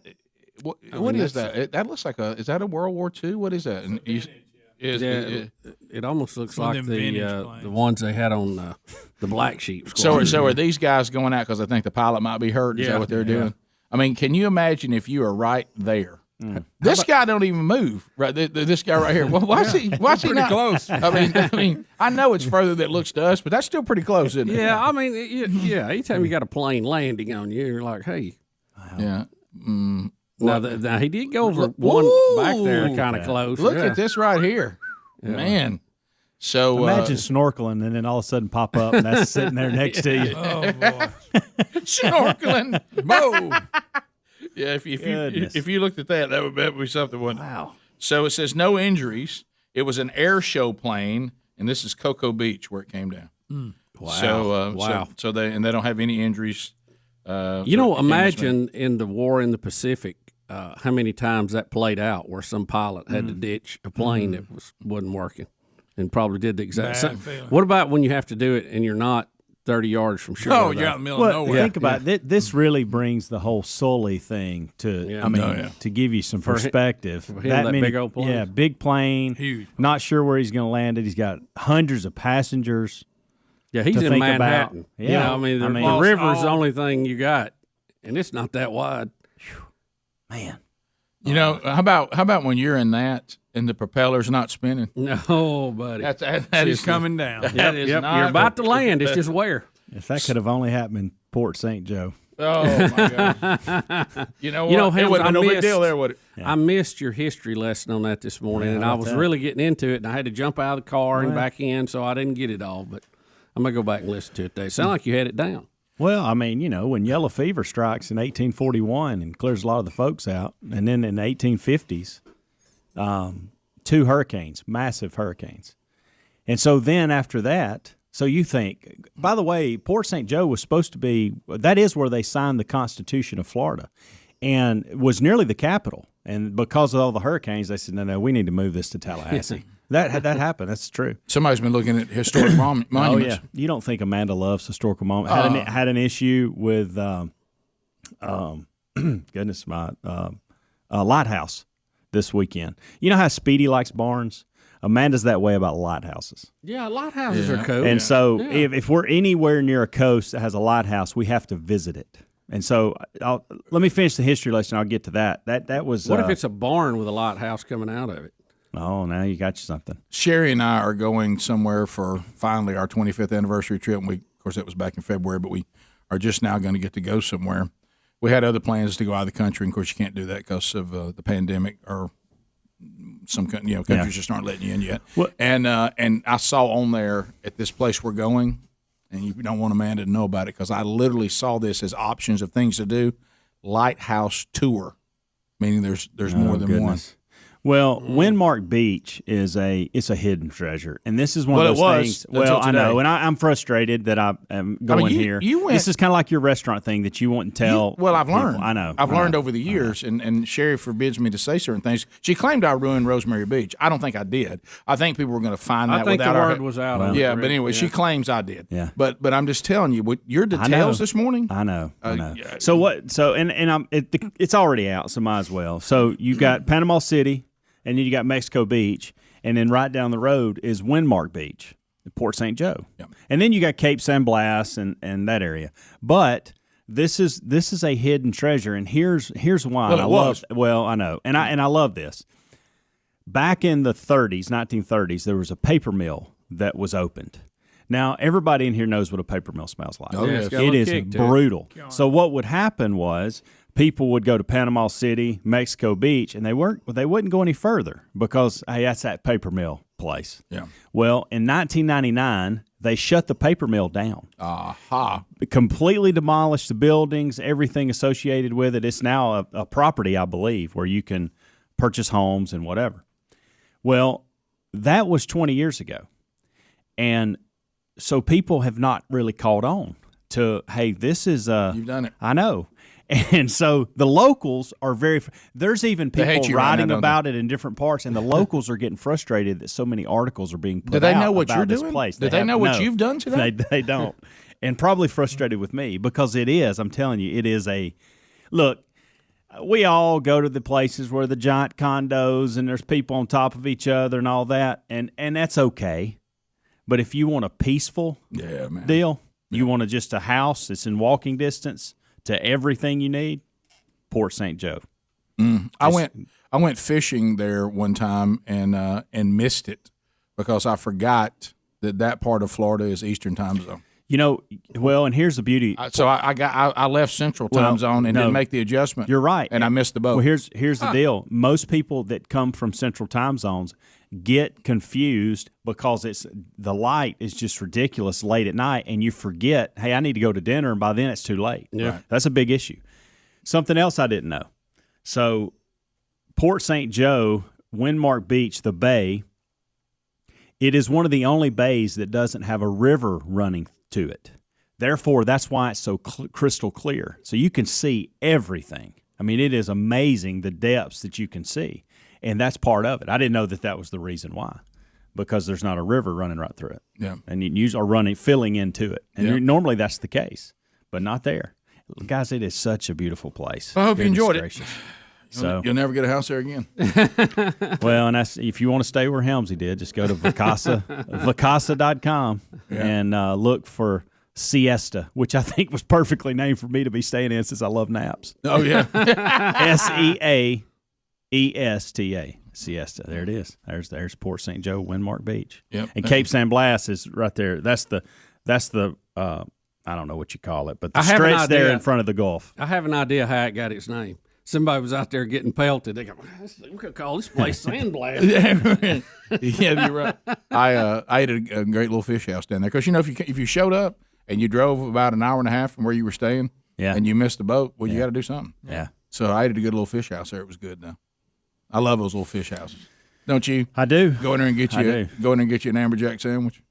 I told the guys this morning, I literally, seriously, because I stepped on the scales this morning to just see how bad it was. I was doing so good. I was doing so good, too. When I left on Wednesday, I weighed 210. This morning, I weighed 215.4. That's a good vacation. It is. Bottom of the hour. We'll be back, 866 We Be Big. More of the Rick and Bubba Show and stories of the day to update you on when we come back. Rick and Bubba, Rick and Bubba.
35 minutes past the hour. Ancestry.com/Bubba. I love them teaming up with us. Have you learned some interesting stories, just like we were talking about? We just heard Helms talking about history of the place he and his family went to over the weekend. History's important. And do you know the history of your family? Would you like to know? You may find some incredible stories of overcoming difficult times. You know, people talk about living in difficult times, some of the stuff we're dealing with now. You know, this is not the first time there's been difficulty. We've had, gone through some pretty difficult things throughout the history of our country, the history of this world, and your family likely was part of those historic moments. Would you like to find out how they got through it, what they did, what role did they play? Well, you can by going to Ancestry.com/Bubba. We can get you your free trial right now if you use our URL, Ancestry.com/Bubba, and you can start your free trial. Find out about the story of your family, because the story of your family is ultimately the story of you. There's also a link at rickandbubba.com under the sponsors. So did you do the lighthouse tour? Well, it was closed, Rick. Lighthouse, was it just it one was lighthouse? closed to me. Now, Amanda tried to go in. See, she makes me uncomfortable in these situations, and I think all of our wives do this. You know, my wife, if you travel, my wife is a rule breaker. I mean, when you're traveling, I mean, I won't even get started on the, no flash photography in front of the Mona Lisa. Well, well, she made a big speech when we were pulling in to the Port St. Joe area. Made her shut her eyes, Rick. She said, look, I know we're going to do some good eating. I know y'all going to do a lot of fishing, a lot of swimming, a lot of sightseeing, a lot of those things. Get all that. But we are going to see the lighthouse before we leave. Just want y'all to know that. And, of course, you get some grumblings from the kids or whatever. Look, Amanda, you seen for us, and I've got a kid mentality when it comes to this. If you've seen one lighthouse, you've seen them all. Right, okay? right. But she's like Speedy and Barnes. She wants to take in every lighthouse she can. You can't tell Speedy will see one bar and see them all. He won't buy that. Well, they're all different, Rick. They're all unique. And so she tells me, she's giving me history on the lighthouse. Hey, the lighthouse in Port St. Joe that we are going to see this weekend? You realize it was one of the lighthouses, one of the 4 that was at Cape San Blas. And because of beach erosion, they had to actually move it in 2014. How many times did I hear this? I mean, just constant. And is this That's it. Yeah. And so, all right, so perfect example. So do you see the steps? All right, see the little house right behind it? Yeah. So when we get there, that's what you're supposed to check in right there. Yeah, I and see it. it costs to go up in the Understood. lighthouse. Got it. Okay? Yeah. Well, they're closed because it's like 8, 9 o'clock at night. You'd think they'd be closed. Right. Where's the elevator at? Well, it's in that. So the elevator shaft, I guess, is, or either it's steps. I don't know which It looks one like it a is. ladder you climb. I can't even get my wife to go up on the Vulcan. She ain't going up on so that. Bubba, you see the steps that you Yeah, climb there in yeah. front. So Maddie and myself are sitting in some rocking chairs on the front of that porch in the house behind Loving the it. lighthouse. Just kind of rocking. You can see the bay. We're taking in it's sunset. It's beautiful. And all of a sudden I see Amanda go, hey, I think we can walk up here. And I said, baby, it's closed. Well, no, but I mean, I think we can walk up here and to like the platform. And then there's probably 30 steps there, 40 steps to get to this platform. And then there's a door that's locked, and you can either, I don't know if it's a stairwell or it's an elevator. I don't know. But she wants to find out. And I'm like, babe, they're closed. Yeah, but we can walk to the platform. I said, I don't think so. There's a chain across the steps. That's like right. that means you can't go this in. lighthouse Yeah, is be closed. careful. Don't There's cross the steps. chain. So the chain's at the bottom. And she's like, no, we can go up here. I said, no, I don't think we can. But they wouldn't put it, if they wanted us to do this, the chain wouldn't be there. No, it wouldn't be. Well, guess what? She just starts walking up there. Rule breaker. And, of course, Braden, rule breaker number 2, starts following Always her. watching his mama. And Caroline's kind of caught in the middle. She's like, I really want to do this, but I know Daddy's right. Like, I know. she's a real follower. She is. And so she's like, should I stick? And Maddie's just loving the rocking chairs and hanging out. Couldn't And care less about the lighthouse. She's really kind of scared of heights, so she didn't want to mess with And it. she's not anyway. making a call about open or not open. She didn't care about it. Exactly. So all of a sudden, here comes Amanda. She's walking up the steps. And I'm like, babe. I get up. I tell Maddie, I said, let's go. I'm distancing myself. When she gets in trouble, we're out of here. When she gets cold, we got to act like we don't know We'll just her. go to jail later and pick her up. Yeah. Right, Okay? right. Somebody needs to be out to pay bail. Exactly. Right. And so they go up to the platform, and then I look up. She's trying to open the doors that's clearly locked, and I'm like, "What was your plan? Like, if you'd have got it open, she going all the way up. What would you have done?" She'd have gone all the way up. And then you do that thing So- like you do at a lot of parks, just leave a few bucks She out there by made the me door. so uncomfortable. I do not like being put in those situations. Did they say or to have a sign why they were closed? I mean, you think the weekend, Well- that's a big time. Well, it was like it was open from like 8 or 9 in the morning until 4 or 5 in the afternoon or 6 o'clock in the afternoon, something like that. It might have been. So even you later missed than the that. window. I missed the window, Right, and I got but she was determined. Well, I told you I've traveled around the world, and I've heard in every language and every place you can imagine. Miss, ma'am, Yeah. ma'am, miss. Yeah, When yeah, I told her, yeah. I said, you do realize a place like this probably has cameras, Mhm. and somebody's reviewing footage Right. either tomorrow or the next day, and it's going to be our entire family. Yeah, and I She's like, we're doing nothing wrong. And I mean, you talking about removing that chain across the steps? That's not wrong. You mean the trespassing charge? Thank Is that you. what you're Thank referring you, to? Bubba. Yeah, we were in Rome, Italy, the Parthenon. Where's my bell? And it's raining, and everybody's under this one area. Well, Sherry looks over and she goes, "We need to go stand over there." I said, "Baby, they're not letting anybody stand over there. The fact that has nobody over there means we can't go over there. You think none of these people have looked over and seen what you see?" Yeah. No, well, I don't know why we're standing right here. We need to be over there. So what happens immediately? As soon as she steps her foot out there, "Ma'am, miss," and they're pushing her about. I said, "Baby, why didn't you? Can't you? You know you're not supposed to be. Do you think nobody in this crowd of people doesn't want to go to where there's room? Yeah. Everybody does, but they're not letting us go over there. Well, I don't know why we're standing in this crowd because we're not allowed to go over there. That's why. Now I'm going, ma'am. Everywhere I go, Ma'am. The Museum of Natural History. She got in one of the exhibits. Was supposed to be in there. Went right past it. Velvet ropes are just like a magnet to shit. Heard this a few times. Babe, you need to lighten up. Okay, why don't you tell that to the police officers when they arrive? Yeah. See how they take that. Probably not real big on the old lighten up question.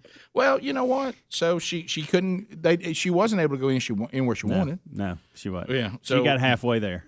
Well, Took so- some nice pictures off the platform that she Right. wasn't supposed to be on. Well, Yeah. I mean, they may have, if no one came out, no one dealt with her.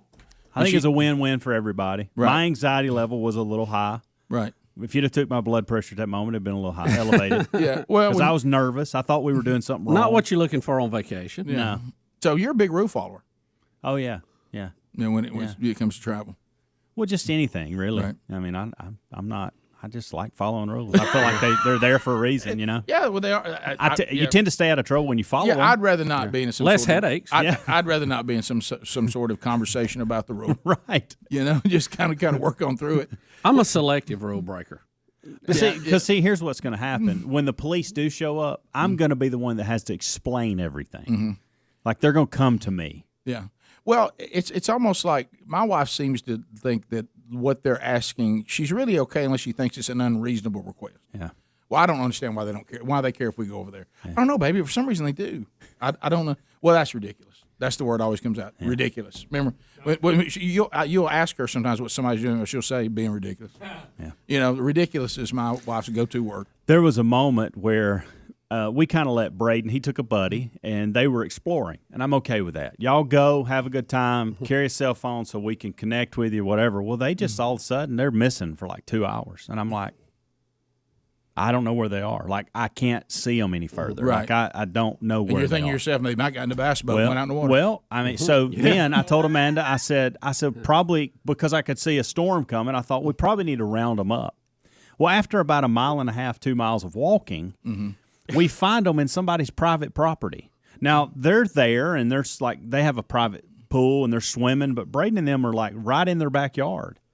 And I'm like, it's probably not their property, but y'all are like part of the party right now. Like, what are y'all doing? Do y'all not have enough sense to go? You're one like, can opener away of joining them. This beach is 15 miles long, and you pick the one place that they're having some kind of birthday party for a 6-year-old balloon.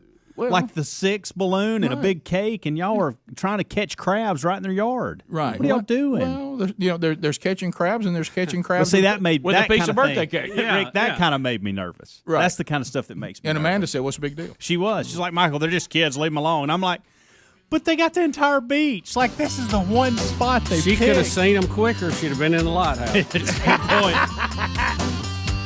We'll come back. An odd update on the FedEx shooter and his obsession. one thing to be obsessed with Rick and Bubba. It's this. All right. We'll be back. More Rick and Bubba coming up next. Rick and Bubba, Rick and Bubba.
the hour. We'll get to some of your phone calls coming up momentarily, but an update on a story that we have covered before, but it's this FedEx shooter, Brandon Hull. We're learning more and more about this person. It's a Rick and Bubba news update. It's a Rick and Bubba news update. It's a Rick and Bubba news update. Bubba, it's a horrible story. I mean, horrible. This is Brandon Hull. He is the one who was reportedly part of a bizarre internet subculture as well. He killed 8 people. Wow. Shooting up the Indianapolis FedEx Look at that picture. Facility. Look at his ears. And we're finding out more that this his ears are where you said they would be, Greg. Mm-hmm. That he was part of some bizarre internet subculture they're obsessed with My Little Pony. Remember we when I first did we do a story heard- on this before? The bronies. When I first heard that he was in some internet subculture, I thought it was some demonic thing or whatever. It's My Little Pony. I think we did that story, Greg, but I just don't remember that Our term. caller brought it up. We discussed it one time before. It's these adults who are obsessed with My Little Pony. They said Ricky had 2 Facebook pages, mostly devoted to the children's cartoon My Little Pony. He even posted one time, he said, I hope that I can be with Applejack in the afterlife. Is that one of the ponies? That's one of them, Rick. That whole bunch, y'all better keep an eye on that bunch. You hear me? Wait a minute. That's an adult? He looked like an think adult to anyone me. who is a brony should be off the list of owning a firearm. Greg, I hate to say He's that. 19. He's 19.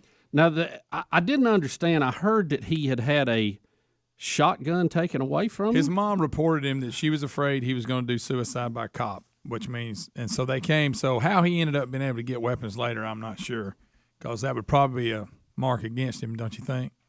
Yeah. That his family turned him in. This says that he never had a competency hearing after police seized his gun over suicide concerns last year, meaning he was never flagged under Indiana's red flag gun law.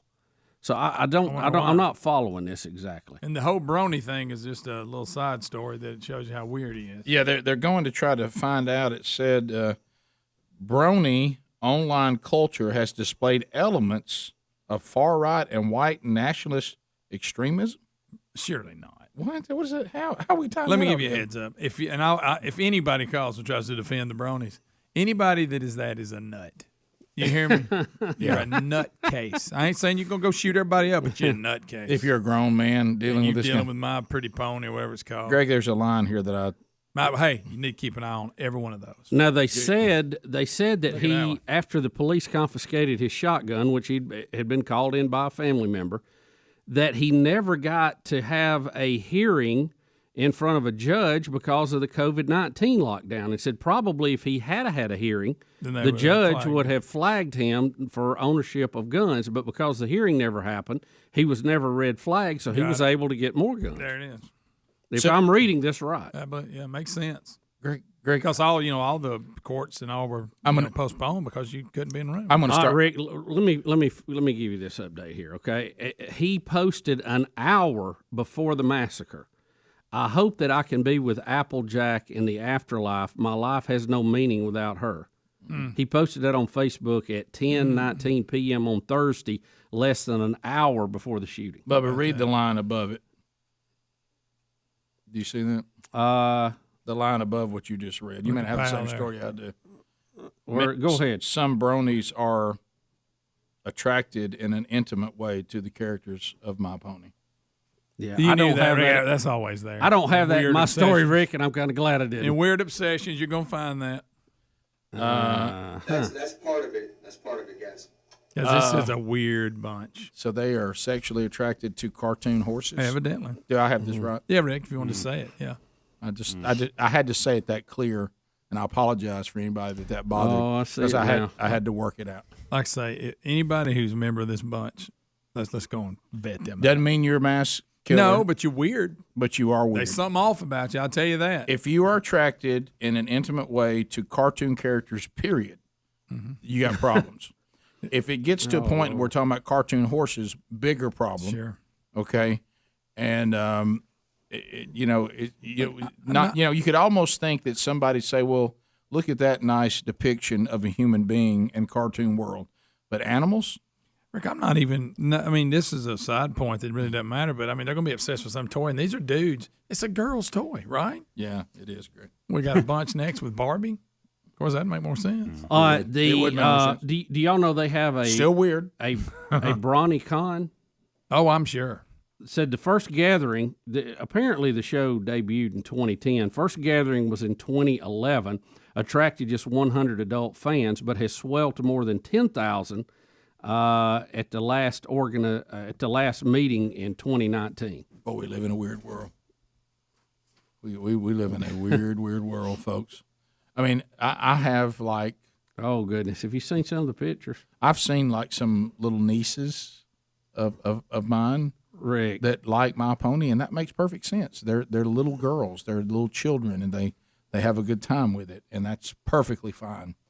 But when you're a young adult or a full-blown adult male, and you're obsessing over my pony, we can't just have a convention with that. Have you seen the pictures with all the people dressed in little pink pony outfits? I Rick? don't want to see it. With a little face cut out. It's unbelievable. Yeah, and it's even darker than you might even think. Like, oh, what a weird thing. To me, it's sexualizing a thing that's for kids. Yes. And so it goes along with sexualizing kids. Truthfully. What's that other bunch? The furries? And there's some of that in there, too. People dressed as animals, wearing animal costumes and stuff like that. So it's sexualizing children, and it's sexualizing animals, and it's real sick. It's real twisted. Got a lot of problems. It's real dark, and and you might think it's kind of like it's funny initially. Ain't nothing funny about that. There's nothing funny about this. You're turning your listen to me right now. If you're into this, you are opening your mind and your heart and your attractions to some very, very evil things. Yeah. Just look at this result. It's like putting a welcome mat for darkness coming to your life. For Hank. It is. Like I said, I mean, you need to keep an eye on this bunch. And it's an infantile Applejack. It's an infantile kind of like mentality, and that breeds all kinds of things that could lead to all kinds of things. You mean like getting an assault weapon and going to FedEx? There you, for example, that, or just, it's for kids. It's a thing for little kids. Yeah, and Stay you're taking away that and from twisting it, it, making you're it turning weird. Yes, it's horrible. It's horrible. This is like the very bad things that the internet brings about. There are good things like, hey, we can all learn some carpentry and stuff like that. That's great. Doing with carpentry. Yeah, I don't know. Of all the things. It was a long way from any song. You want to learn how to play a song. And tabs are available. It's all there. But then you also get weirdos that can affirm each other. Well, don't you know the affirm each company other. that came up with the My Little Pony are going, this really wasn't what we intended. This was not our audience. Merch I think sales, this is who we were going to. Now we are selling a lot merch of ponies. sales are up, but they're two men who are Because they're old. not outgrowing this like our children fans do. Oh, there's so many things wrong with all this. Let me tell you, that's why. You know why, and that's why. I have one more for and you, I'm though. fixing to tie something that probably has nothing to do with it. But that's why the whole Masked Singer thing freaks me out. It's got a weird feel about it. I can see that. I just Rick, said look that. there. I don't care for the Masked Singer. He either. looks normal. Yeah, reckon yeah. How about old pal there? Wow. Well, there's certain things I think we just shouldn't let go. And you're a grown man. You're attracted to cartoon ponies. Are you kidding me? A collection of them. I mean, nobody should say that's okay. You need to I wish everybody would quit get better saying it. hobbies. Get a new hobby. I want to know if that's a any of siren. them actually have a job. Any of them. That's an air raid siren in your life if that's happening. And it boils down to people that don't like themselves, so they want to cover up themselves and hide themselves. That's Boy, some you're of the really going off in the some of the worm, furry people, whatever. Yeah. Oh yeah. Go exercise. Fursuiter. That's what it's called, isn't it? Yeah, something weird like that. We had one call the show a couple years ago. It's the Yes. best of bit. Yeah. We did. Because we were like, what? Yeah. Oh, that's right. I forgot about that. Greg, you're the first person I heard the word brony from, Yeah. and I don't appreciate it. Rick and Bubba, Rick and Bubba.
7 minutes now past the hour. The Rick and Bubba Show, 866 We Be Big. Thank you for being with us. Speedy, the real Greg Burgess, Helmsy, Eddie Van Adler, all here today. And we welcome back for another hour. There's Bill Bubba Bussy. Hey, Bubba, how you doing? I'm great. Rick, glad to be here, and thank all of you for being part of the Rick and Bubba experience. Passing through outside, look, there's a nice family out there. West Virginia. They've come all the way from West Virginia. Walking by, standing outside, looking at the show right now. So they started listening back when the show first started in the mid-'90s. And they used to live in North Alabama, and they moved to West Virginia. Look, he's got his Common Sense is a Superpower T-shirt on. He is ready. Just like he likes it. Thank y'all for making the stop as you're here down this way. Always. You know, you come here, you see the Vulcan, you see the Rick and Bubba studio. right. Here we go. Right. So we're glad you're here. Bubba, Wacky World. How was on? Through her yard. All right, so here we go. A dinosaur. It's not a headline you normally used to. Making me crazy. It's making me crazy. I said every time. Every time I look around, that wacky wow. Every time I look around. I feel good. Bubba, she says any animal that we can come up with that would be walking at 3:40 in the morning wouldn't walk this way, she says. Rick, I saw the video to this. It's a little strange. They're saying, is this like little mini dinosaurs? Mm-hmm. And I forgot the name. That wasn't whatever it is. It's weird looking. Yeah, those are those things you see. If you just see it moving Jurassic full-time, Park, yeah, it looks like a little raptor tail. almost. Mm-hmm. Yeah, those little things. People are saying it's a fox. I saw several.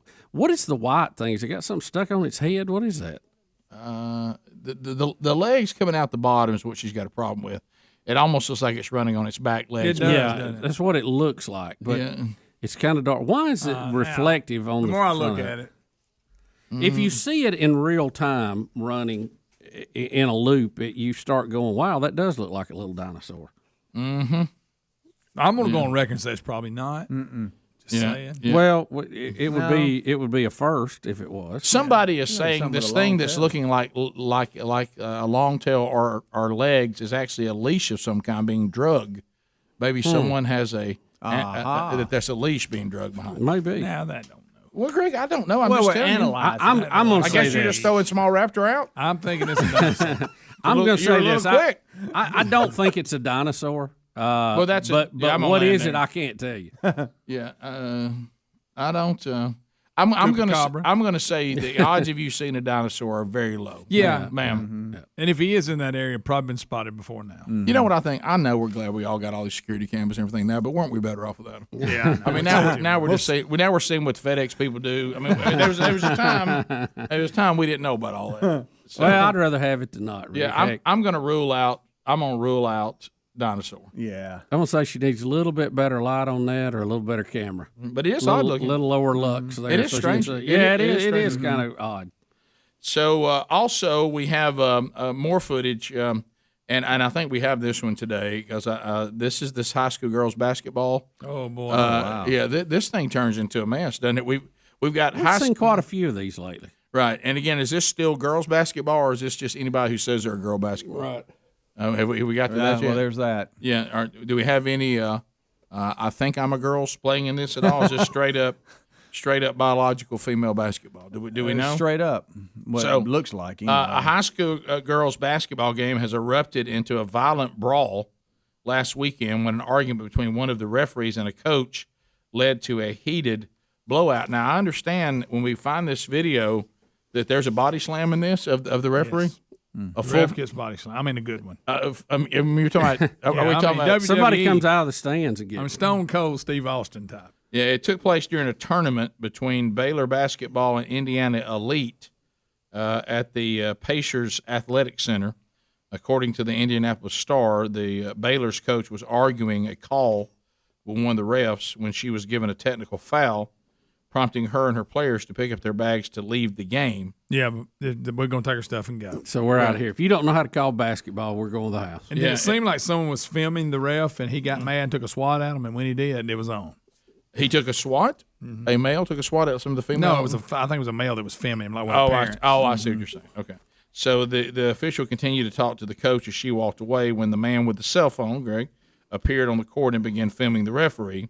It was at that point when the referee swings at the man, appearing to knock the phone away, and a player then charges the official, and he swings at her. The official does. And then the fight continues as the man with the phone slams the referee to the floor. I mean, slam. I mean, so we're talking about professional wrestling slam? Feet over the head. Yeah, okay. So and it says the management at Pacers Athletic Center. Pretty good one, ain't it? Yeah, said in a statement, "We are disappointed that this altercation happened as we strive to provide a great experience for families." Well, this is not a great experience. We have it now. Here we go. So here is the coach, right? Yeah. And so the coach is getting saying, "We're gonna get our stuff and go." There's the technical foul, and she said, "Get all your stuff. We leaving." Okay. All right. So we got that. So then, as they're getting ready to go, then we have this is the person who teed everybody up, and now they're Watch leaving. guy in yellow coming here. Guy in yellow. He's whoever filming. it is. Yeah, some person filming, and then he takes a swat, and then boom! Oh my goodness! And I think he was just trying to knock. Of course, there comes a real respectable child coming up to fight. Yeah, right. Look. Now there's a child punching, and is this a slam? Oh my! Oh, that was a really good. Look, and now Look over at the now player. we got a player punching and kicking. An adult. Yeah. So I think he's trying to slap the phone out of his hand. Right. He's filming him. Right, and then there's a punch. So phone gets slapped out of his hand. Right. And then punch. Pretty good punch. Right. Glazing. Now we're facing off. Yeah, and here we go. Now the referee's trying to stop the actual fighting. Now we've got him up. Hey, man, and we still have this player that just keeps punching. Yeah. And is that a women's basketball team? Yeah. Reckon you got to deal with her someday. Reckon we'll be taxpayers will be keeping her up. That does not. It does not look good. So that's a great body slam. It was a good body slam. I'll tell you what he did. He ended it. He did. Right. Over. Right. Right. And there's changed the game. Greg, I hate traumatized everybody in the whole place. Greg, and I hate to state the obvious. I'm afraid somebody lost their mask and all that. There's somebody breathing on the crowd. The mask didn't stay on during the slam. Oh wow. All right. Your phone calls coming up. 866-WE-BE-BIG. Look at that kid. Wow, the slam. And then that kid starts punching him. Yeah, we'll take your phone calls next. We'll go phone trolling at 866-WE-BE-BIG. Rick and Bubba, Rick and Bubba.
To the people we go, 20 minutes past the hour. Rick and Bubba Show, 866 We Be Big. 30 seconds a pop, largest number of people, shortest amount of time. The buzzer will sound, and that will stop your time on the program. But you are in charge of it right now, meaning you pick any topic you want to talk about. There's 10 lines available, so we can get you through at 866 We Be Big. And at the end of 30 seconds, the old buzzer will sound. Your time on the program will come to a close. We'll move to the next caller. Let's start with John in Jackson, Mississippi. 30 seconds, John. Trolling. Keep them phones a trolling. Here we come, phone trolling, phone troll. John, go right ahead. 30 seconds. How about it? Hey, guys. Kind of like what Helmsley said, I'm a bit of a rule follower, former law enforcement, so rules are very important. Sure. You know, if we had more people that follow them, we'd have less issues today on both sides. In Destin, on vacation with the family, out walking, and find a nice walking trail. I said, okay, I'm going to follow this. That I thought, well, it's a golf course cart path, and those golfers are not big fans of people walking on the cart path while they're playing. Yep. I don't know why, but, you know. Well, there's enough room. Well, that's kind of the etiquette of the game. Yeah, thank you, buddy. He thought he found a good walking trail. Somebody really cleaned this out. Yeah, they are good walking trails. It's even paved. Let's go to Chuck in Cincinnati. Chuck, 30 seconds. Go right ahead, buddy. Gentlemen, we were talking about obsession earlier. I dream about hanging out with you guys, okay? I have preached messages, and I've used comments and quotes. I have got my wife saying things like you can't have nothing and trying to be sharp. So I think I'm a carrier as well as an addict. I'm not sure. Yeah, well, look, there's no mask that'll stop that. Chuck, thank you. Chuck, thank you. Keep on, man. This is one of these good things. Yeah. We talk about peer pressure can be good and bad. Yeah. Obsessions can be good or Well, bad. you don't, Rick, you hear about peer pressure being bad. You hardly ever hear about it being good. Yeah. That's right. And it can be. I mean, the name accountability is not as much fun as peer pressure, but you know what I mean? It's the same thing. It's the same thing. You don't want to come in here and be a click off. No. You get hammered. Cliff in Kentucky, I knew this was coming. Cliff, go ahead. Yeah, I just wanted to tell you I'm a Rick and Bubba addict, but I'm probably going to have to quit because Helmsy, he revealed my favorite vacation spot this morning. We're getting a lot of email on that. Yeah. And we've been going there as a family for the past 10 years, and we love that area. Well, maybe it's not as big a secret as y'all thought it was. Yeah. I'm sure a lot of people. I'm going to get on the called. phone, see if I can book one. Your only hope is it just doesn't offer things that the crowded people love. Because sometimes, when you're out and about, there's certain things you give up for that. Right. And some people, I don't know why. They love to be in the middle of all them water parks and go-kart tracks and all that kind of stuff. And if that's your thing, that's great. But once I became an empty nester, I see no need to be around those things anymore. Let's go to Cooper. Cooper, welcome to the Rick and Bubba Show. 30 seconds. Go ahead. Hey, so I wanted to know why Greg did not say "good night, look at that" during the fight a second ago. Well, it just didn't come. It didn't move me like Chaz with no shirt on. Just a different feel. That one was uncontrollable. Yeah, that came off the spine. I kind of enjoy watching fights, just to be honest. In a bad way. I know. Kevin in Jackson, Missouri. Kevin, go ahead. Yes, sir. You guys have me concerned about my son-in-law now. A couple of years ago, when he was a new son-in-law to me, we asked, "What do you want for Christmas?" And he kind of jokingly said, "A My Little Pony." Well, I kind of jokingly bought him a My Little Pony stick horse. Should I be worried? Yes. Yeah. Yes. Yes, you should. The fact that he asked for it, you're not as responsible. How old is he? Close to 30. Oh, yeah. Oh, yeah. That's just not good. That's Sir, you need to intervene now. That's not good. Flag. Just Connect the dots. Connect the dots. Oh, my goodness. Gosh. I'm afraid you got a brony on your hands. Well, maybe not, please. Rick, he's 30 and asked for that? Yeah, was he hoping that was a joke. I think it was. Well, you don't know. Bronies don't listen to this show, right? You don't know. It was a laugh ender. Yeah, I think the bronies have wrote this show off. Jeremy That's okay. in Florida. Jeremy, go ahead. 30 seconds. Hey, guys, like a true addict, I had to call back in. How about every every Monday after April 15th, which is tax day, we make this National Rick and Bubba Appreciation Day. We get to call in and say how much we enjoy y'all, and y'all get that. Yeah. It soothes you from the tax time. Yeah, the tax thing was weird this year because the state did not give an extension, but the Fed did. So that was kind of weird. You had to have your state taxes in. It's very confusing. I don't know who where we owes live. what when. Where we live. I mean, you had to get your state taxes in on the 15th, but your Fed had some more time. Really? Yeah, it was weird. Yeah. Trust me, I got the five bell alarm on that one. Oh, wait a minute. We don't have an extension on this one. I need you to fill this out right now. Okay, got it done. So the old state was due on the 15th where we live. Let's go to Debbie in Elkmont, Alabama. Debbie, go ahead. Yes, hello. I just want to be a testimony to Relief Factor, and I appreciate you guys turning me onto it. Good. I'm going on my the end of my trial, and I went from hardly able to put one foot in front of the other out of the bed, and now I jump out of bed. Oh, that's great. I love to hear these kind of reports, man. That's awesome. I'm so glad it worked for you like it has for a lot of us. Yeah, I'm 70, and I ride a motorcycle since I was 16, and motorcycles at 16. Yeah, way to go. See, Relief Factors. She sounds like Harley. Sounds like she desires to stay a little active. doesn't she? Yeah. She does. Anonymous out of Alabama. Anonymous, go ahead. Hey, I just want to say, guys, that I've listened to Rush Limbaugh for years, and I miss him. And I heard y'all the other day talking about Hannity and stuff like that. And I just want to say that I think that y'all are better, and I would vote for y'all for vice and president. So if we get y'all on the ballot, I believe we can get y'all through. Thank y'all. Thank you. Oh, you're very kind. You know, Put vice first, that's a very nice thing to say. But, you know, the more I'm looking at our country, I just don't know.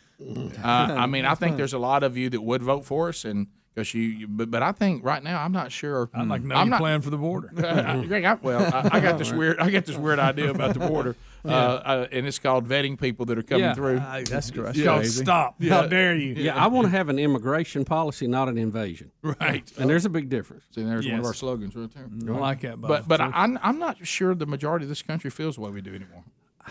Well, I say this: if they do, they're quiet about it. The others are real loud. Mm-hmm. Right. And Rick, we've come up with this excellent idea to help the economy get back on its feet. We're paying people not to work. Yeah, that's working out great. And we're talking maybe another stimulus check. All of the restaurant people I've talked to said we cannot get anybody to work. Did you see the story on the McDonald's? Yeah. And on the sign it said, sorry that it takes long for your wait, but we can't find anybody that wants to work. Mm-hmm. Well, you know, I'll tell you what I hadn't thought about either is I was talking with someone in the construction business over, I guess it was at the end of last week, and they said the cost of everything right now skyrocketing. Oh, boy. Has nothing to do with the supply. That's No. what I thought. No, it's inflation because of the money supply. And he said because the people that do the job that we need, those middle level jobs, they won't work because they're getting paid more to stay at home. So it's not that we don't have the product. We can't get it to you, and we can't get it out to the job site, and we can't get people to do certain parts of the process of building. Can't keep up with it. Because the mid-level jobs and entry-level jobs, they're getting paid more money not to work. So we do have lumber. We just can't get it to you. We just can't get it to you. It's sitting around, and so if you're building right now, your building costs are going through the roof. Yeah. I heard it is coming down a little bit now, but we just purchased a small amount, and we're trying to redo. Telling what it cost this few months ago and what it costs now 3 times. Well, we're trying to get a bathroom. We had an old tub finally tear up and it's got to get replaced, and they're like, "Well, thank you very much for paying for all the stuff, but it'll be May before we can work on it because of everything's so bogged down. We can't get it to you." If you just look at basic economics, high money supply and a shortage of goods is going to equal inflation. I mean, because everybody's bidding to get the few things that are out there, so the price goes up. Yeah, and the problem is that not that it's not there, is that the people who normally get it to you and do that part of the job are not working. Slowed it down. They're taking money for doing nothing. Yeah. We'll be back. Rick and Bubba, Rick and Bubba.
35 minutes past the hour of the Rick and Bubba Show. 866-WE-BE-BIG is our number. If you, right now, if you're having issues, and boy, this time of year, the critters are everywhere, and the pests, it's time for Cook's Pest Control. Go to cookspest.com right now. Use the pest control company that we use. Have them come out for a free evaluation of your home or your business, and they can help you. And you also can find a link to them by going to rickandbubba.com and simply looking under the sponsors button. Link it right there too. You want to have the best. You don't want to have just anybody protecting your property from all the different critters and pests and problems, especially termites. And they have the Centricon system, which is phenomenal. We use it to protect our property and our homes. So if you need some help with this, and even new home construction, if you are able to do that right now, and I know there's a big demand for that, they can come out and do that for you as well, with no obligation to use them contractors if you want to. So go to cookspest.com or rickandbubba.com. You'll find it right there under the sponsors button. You can sing with us. Looky, looky, looky. Here comes Cookie, Cook's Pest Control. So Trevor Lawrence, and there's a few stories we have for you today about the bizarre state of our society. Bubba, now it's considered weird if you actually have your priorities in life in the correct order. That's now deemed to be weird. Trevor Lawrence and his wife are discussing, I guess, what's going to happen with the NFL draft that's coming up, and how he doesn't feel like he has anything to really prove. You know, this is the thing everybody starts. You accomplish one thing. Well, what about the next thing? You think you've proven yourself a good? Are you an elite quarterback? He said at the highest level possible. He said something though about a sport, even though it is what he does for a living. I would say the same thing about my job. I think you should say that about your job. Yeah, if your identity it should be if you have a biblical worldview, our identity is found in Christ, and that alone, then everything kind of flows from there.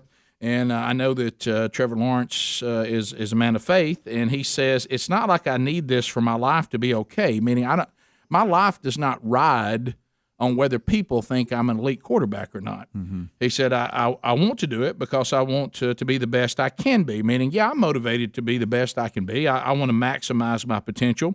Who wouldn't want that?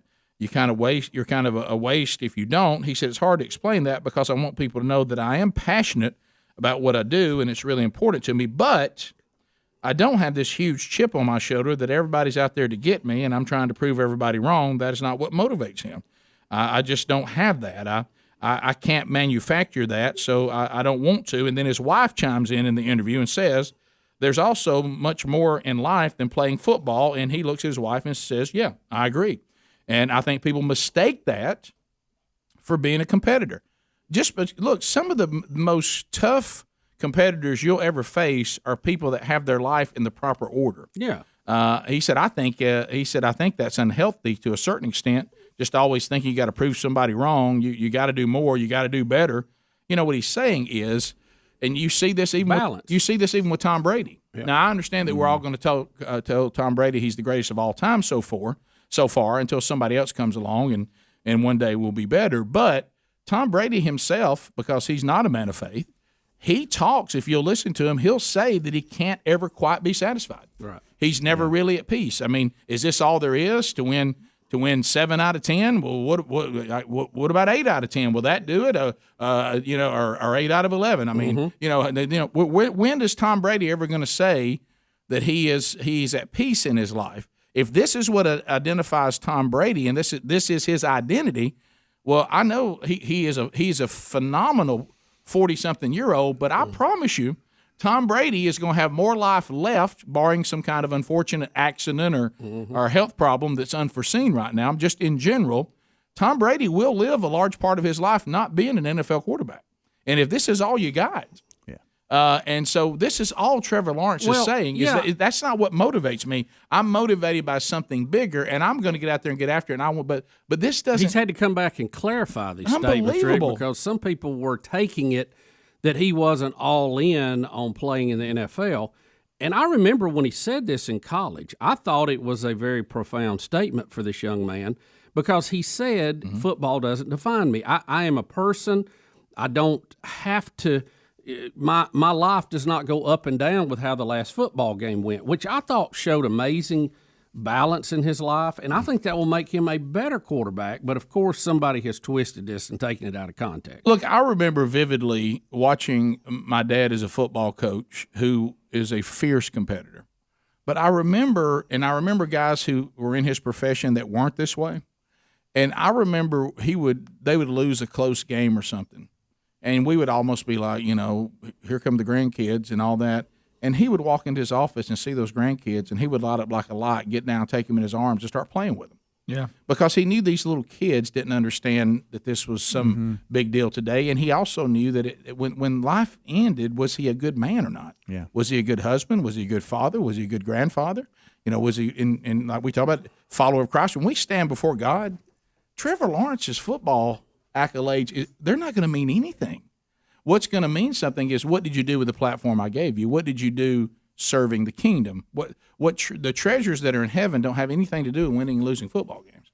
They have a lot to do with what did you do with the platform when people thought winning and losing football games were a big deal, and I placed you as a disciple of Christ there. What return did the kingdom get on that? But the wins, they won't. If Tom Brady can try all day long, and I respect him as a football player, but if he's not a follower of Christ, he can take those 7, 8, 9, how many trophies he gets, and come up to God and say, "Let me in. I won a bunch of Super Bowls," and God's going to say, "Are you redeemed by my son?" And if the answer is no, those Super Bowl trophies won't mean anything.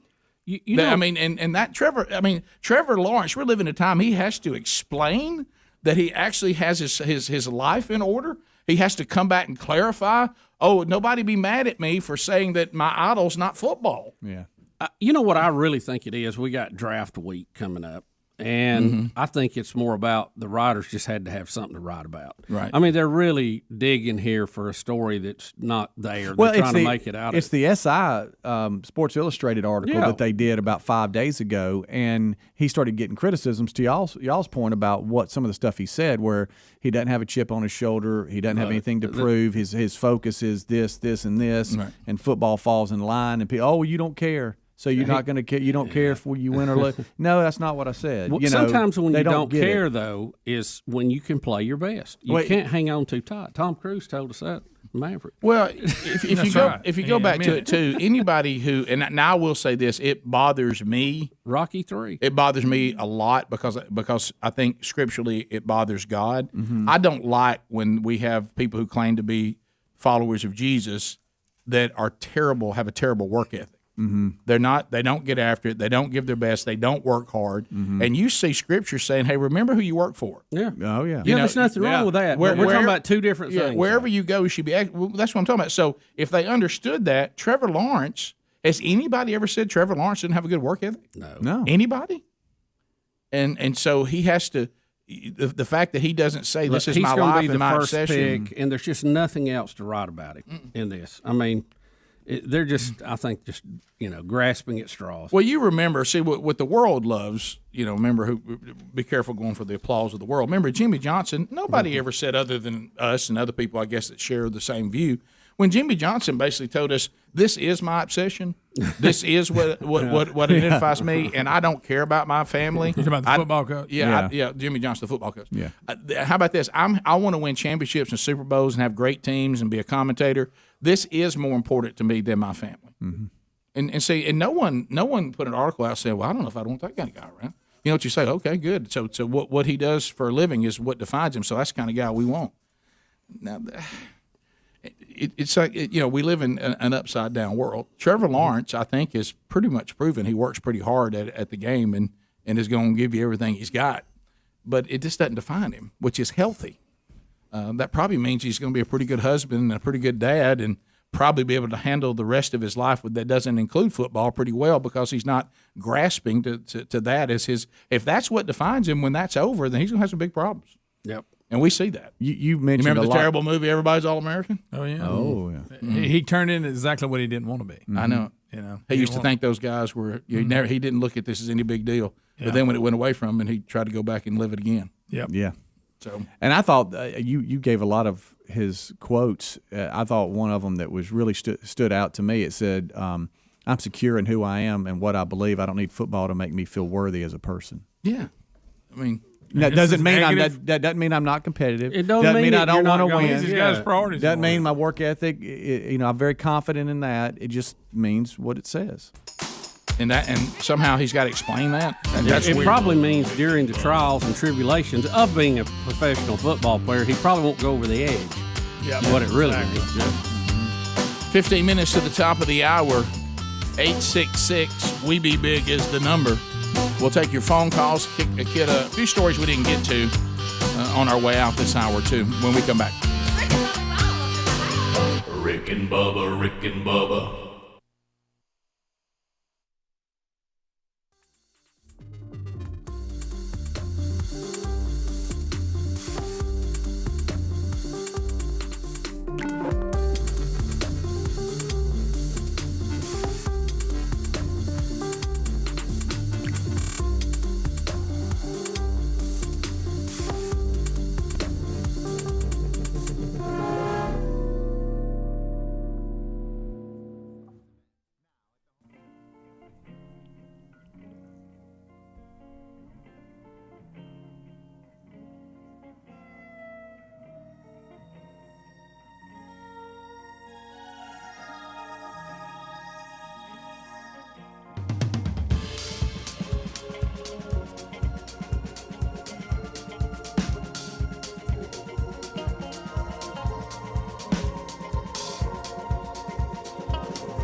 Lean on me. 10 minutes to the top of the hour. Don't forget Charity Charge today at participating Buffalo Wild Wings locations as the Rick and Bubba Buffalo Wild Wings Charity Charge roars today at all participating locations. You're raising money as you enjoy that delicious food for the Wings of Hope Pediatric Foundation. So go participate today. We have a couple stories that we'll hit, and a lot of them come from Your America.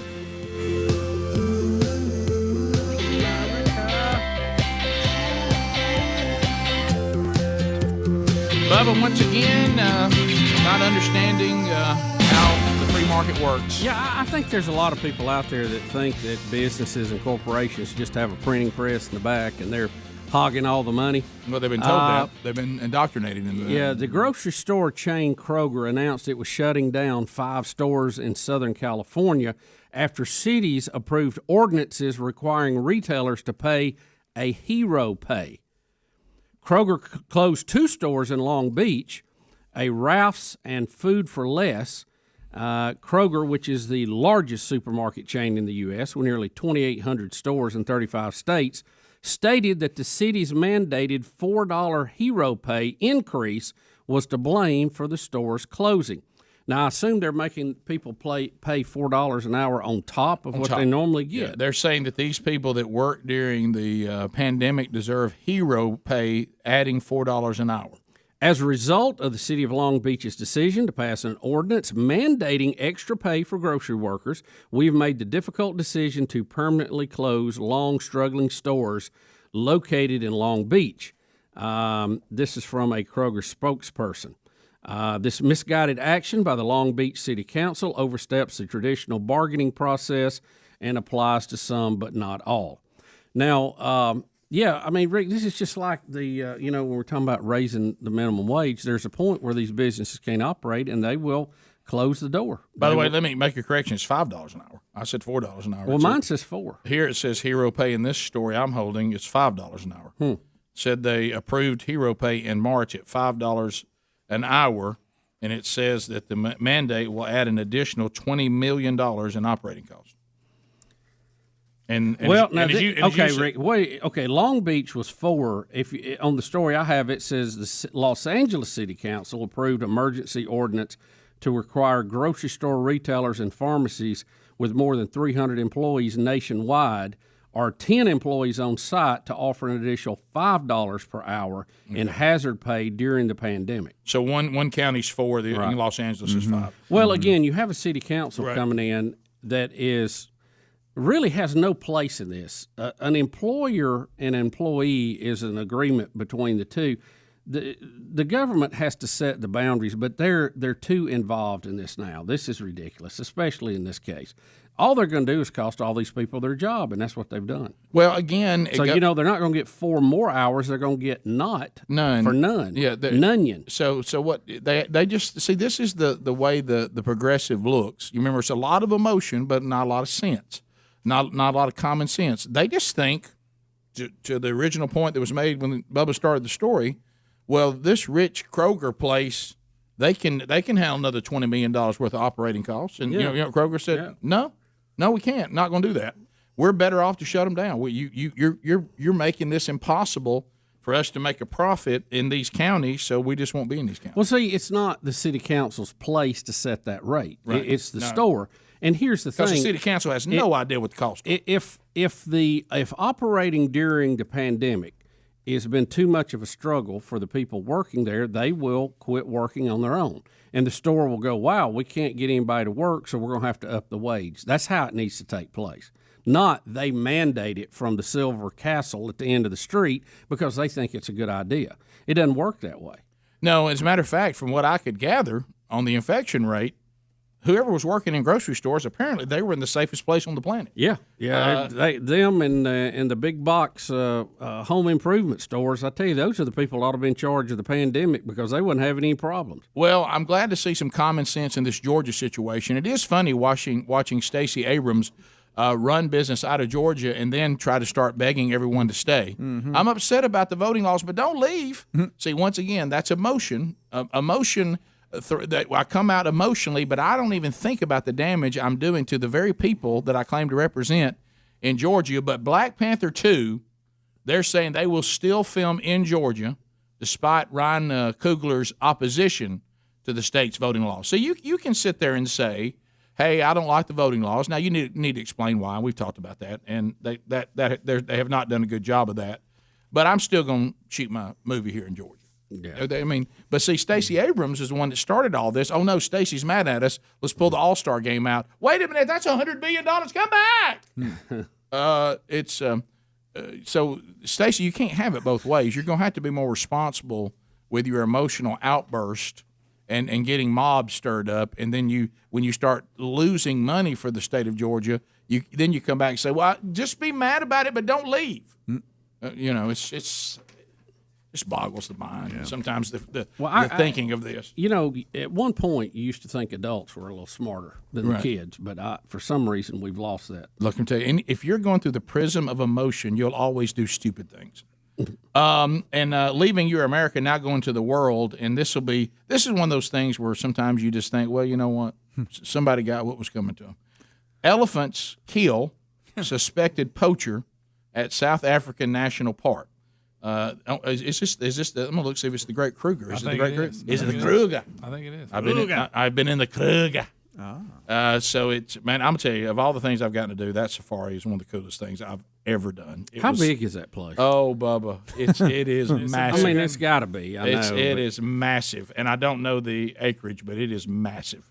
So, but they believe that these were poachers that came into what should be a protective area for these African elephants, and they said that a herd of elephants badly trampled, and killed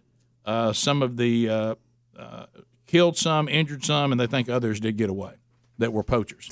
So, Rick, this is what I like when they list the size of something. They don't tell you in acres; they tell you in miles. Yeah, that's how big. It's 7,523 square miles. Hey, big one.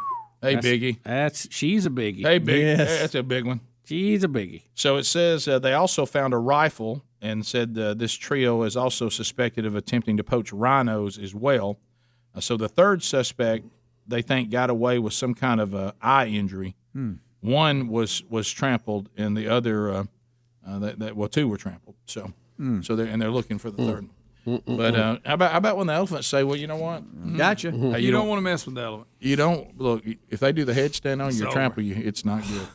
They don't play no games. There are on the college football field. Yeah, that's true. Yeah. Hey, let me tell you something. It's not good if they get you cornered. It's not good. Well, I remember that's when I had the great line. We were in the Jeep on the safari, and this female had a little baby with her, and she just starts taking trees and throwing them around like we're breaking toothpicks. And he says, don't worry, she's just trying to scare us. And I said, and it is working. Yeah. She's getting her point across. Let me tell you, she is doing a very good job. I am terrified. Rick, I hear stay back. My favorite part of that is when they told you not to run. If you run, you'll just be tired when you die. Okay, I'll take a note of that. If I tell you to be still, we all must be still. Whoa, whoa, whoa, whoa. How still? You talking about not moving at all? Don't blink? What? What are you talking about? We got an 11-year-old in here. Well, how still are we talking about? And it's top of the hour. If you leave us, have a great day. Rick and Bubba, Rick and Bubba. Hey, thank you for watching Rick and Bubba live on our YouTube channel. We're here live every Monday through Friday. Be sure to subscribe and hit the little bell for notifications. Rick and Bubba, Rick and Bubba.